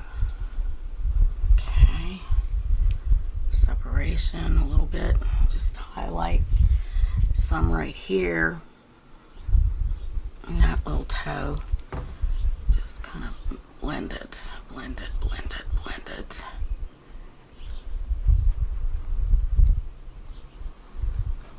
Okay, right in here. Okay, now there is a little bit of this orangish shade going through here. So you want to put that in there also. Let's see. A little bit. Just kind of like mushing it together here.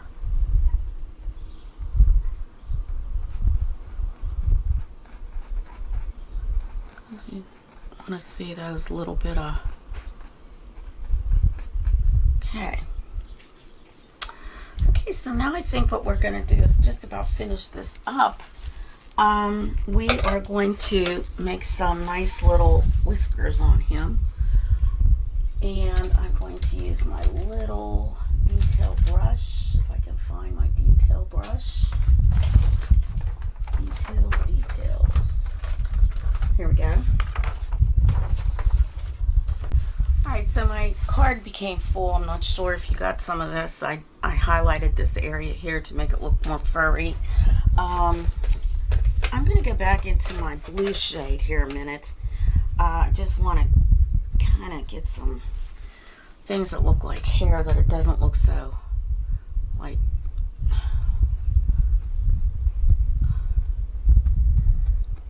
something just ended there, and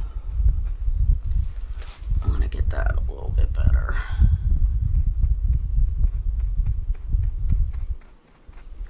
Okay, so I was looking for my little detail brush so that I can put some hair whiskers on. So I'm going to do that. I'm going to find that and then I'll be right back. Okay, found my little detail brush. Very tiny. I really would like to have a rigger because that does a better job. And I am trying to find that rigger and I cannot find my rigger. My long rigger. I've got so much stuff that it's hard to find everything. So we're going to try this, see if it works. It's a tiny little brush, detail brush. As far as I know, I can't see anything that would work. You need something with very long hair. Oh, maybe this is it. Okay, this might work here. You see this brush? See how it is real fine? So what you're going to do is dip it in water. Go into your white mix. Roll it around. Okay. Now when you do this, get some more water in there. It has to be like an ink-like consistency in order to roll your brush around, make those hairs come together. And you don't want anything dry here. Okay, so it looks like to me some of these hairs, okay, you're going to hold your brush way at the back and just let it go. Let it rip. Just let it rip. Come right out. See, lightly, lightly, lightly. lightly, lightly, lightly, lightly. See? Very light, very light. Get back in there, get some more. Just light. Whoops, you want to make sure that those hairs stay together. Just keep them together, like, there we go, there we go, there we go. See, some of these are coming down. Some like here, then he's got like a whole bunch that comes through here. Right out from the snout, comes down like that. Very fine, little, very fine. Kind of get your motions as a, like circular almost, circular motion. You're kind of just putting little hairs in here. Just teeny weeny ones, teeny weeny, teeny weeny ones, teeny weeny ones, just little teeny weeny ones, and some long ones, very long, very long. And if you hold it back far enough, you'll get nice lines. You won't have that.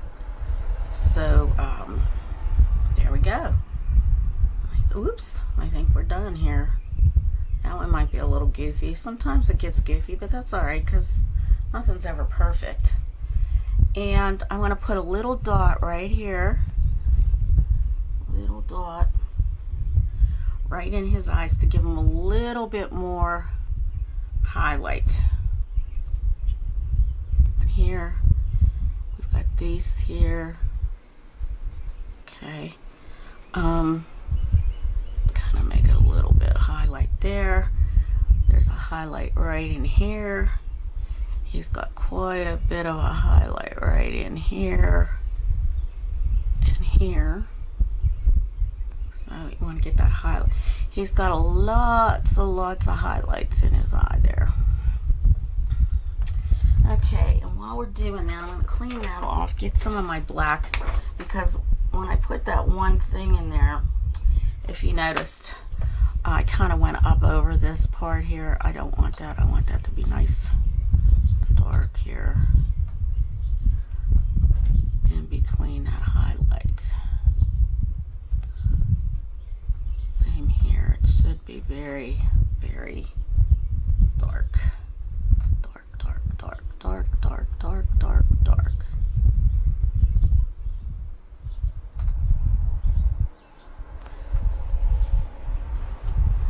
He's a cute little bugger, isn't he? This one is also a little bit bigger here.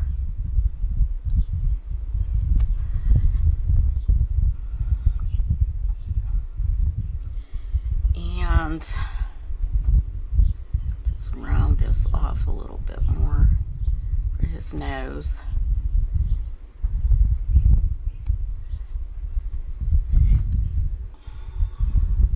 He had a little bit more gray in there in his nose also. So I'm just gonna tap it in like this. Tap it in. Looks like little dots on here almost. Little teensy dots. Okay. Well, I think we have everything that we need on our painting. I think that this is called The End. You can also sign it wherever you would like. I'm going to sign it in the bottom here somewhere. I'm going to get my red pen, shake it up. Now I use these painter's pens. They seem to write nicely and kind of just give it a nice touch. I don't know if you'll be able to see this when I do this. How about I put it right about here. I'm just going to put my initials like I always do. And there you have it. Right there. Well, I hope you enjoyed this painting of our endangered species. That you'll join me next time for our next video. And like and subscribe. Give me some comments at the end here. Love those comments. It always helps me to understand where you're at as far as these lessons go. And tell your friends by all means. like, subscribe, and go to my YouTube, I mean not my YouTube, my Facebook page, and sign up and post some of your paintings at Pittsburgh Artist Studio. And it goes over to official. So Pittsburgh Artist Studio official is the one that you want to go to post your paintings. I don't think you can do it on Studio, the Artist Studio, but on the official one you can. I'd love to see your work. Until next time, bye.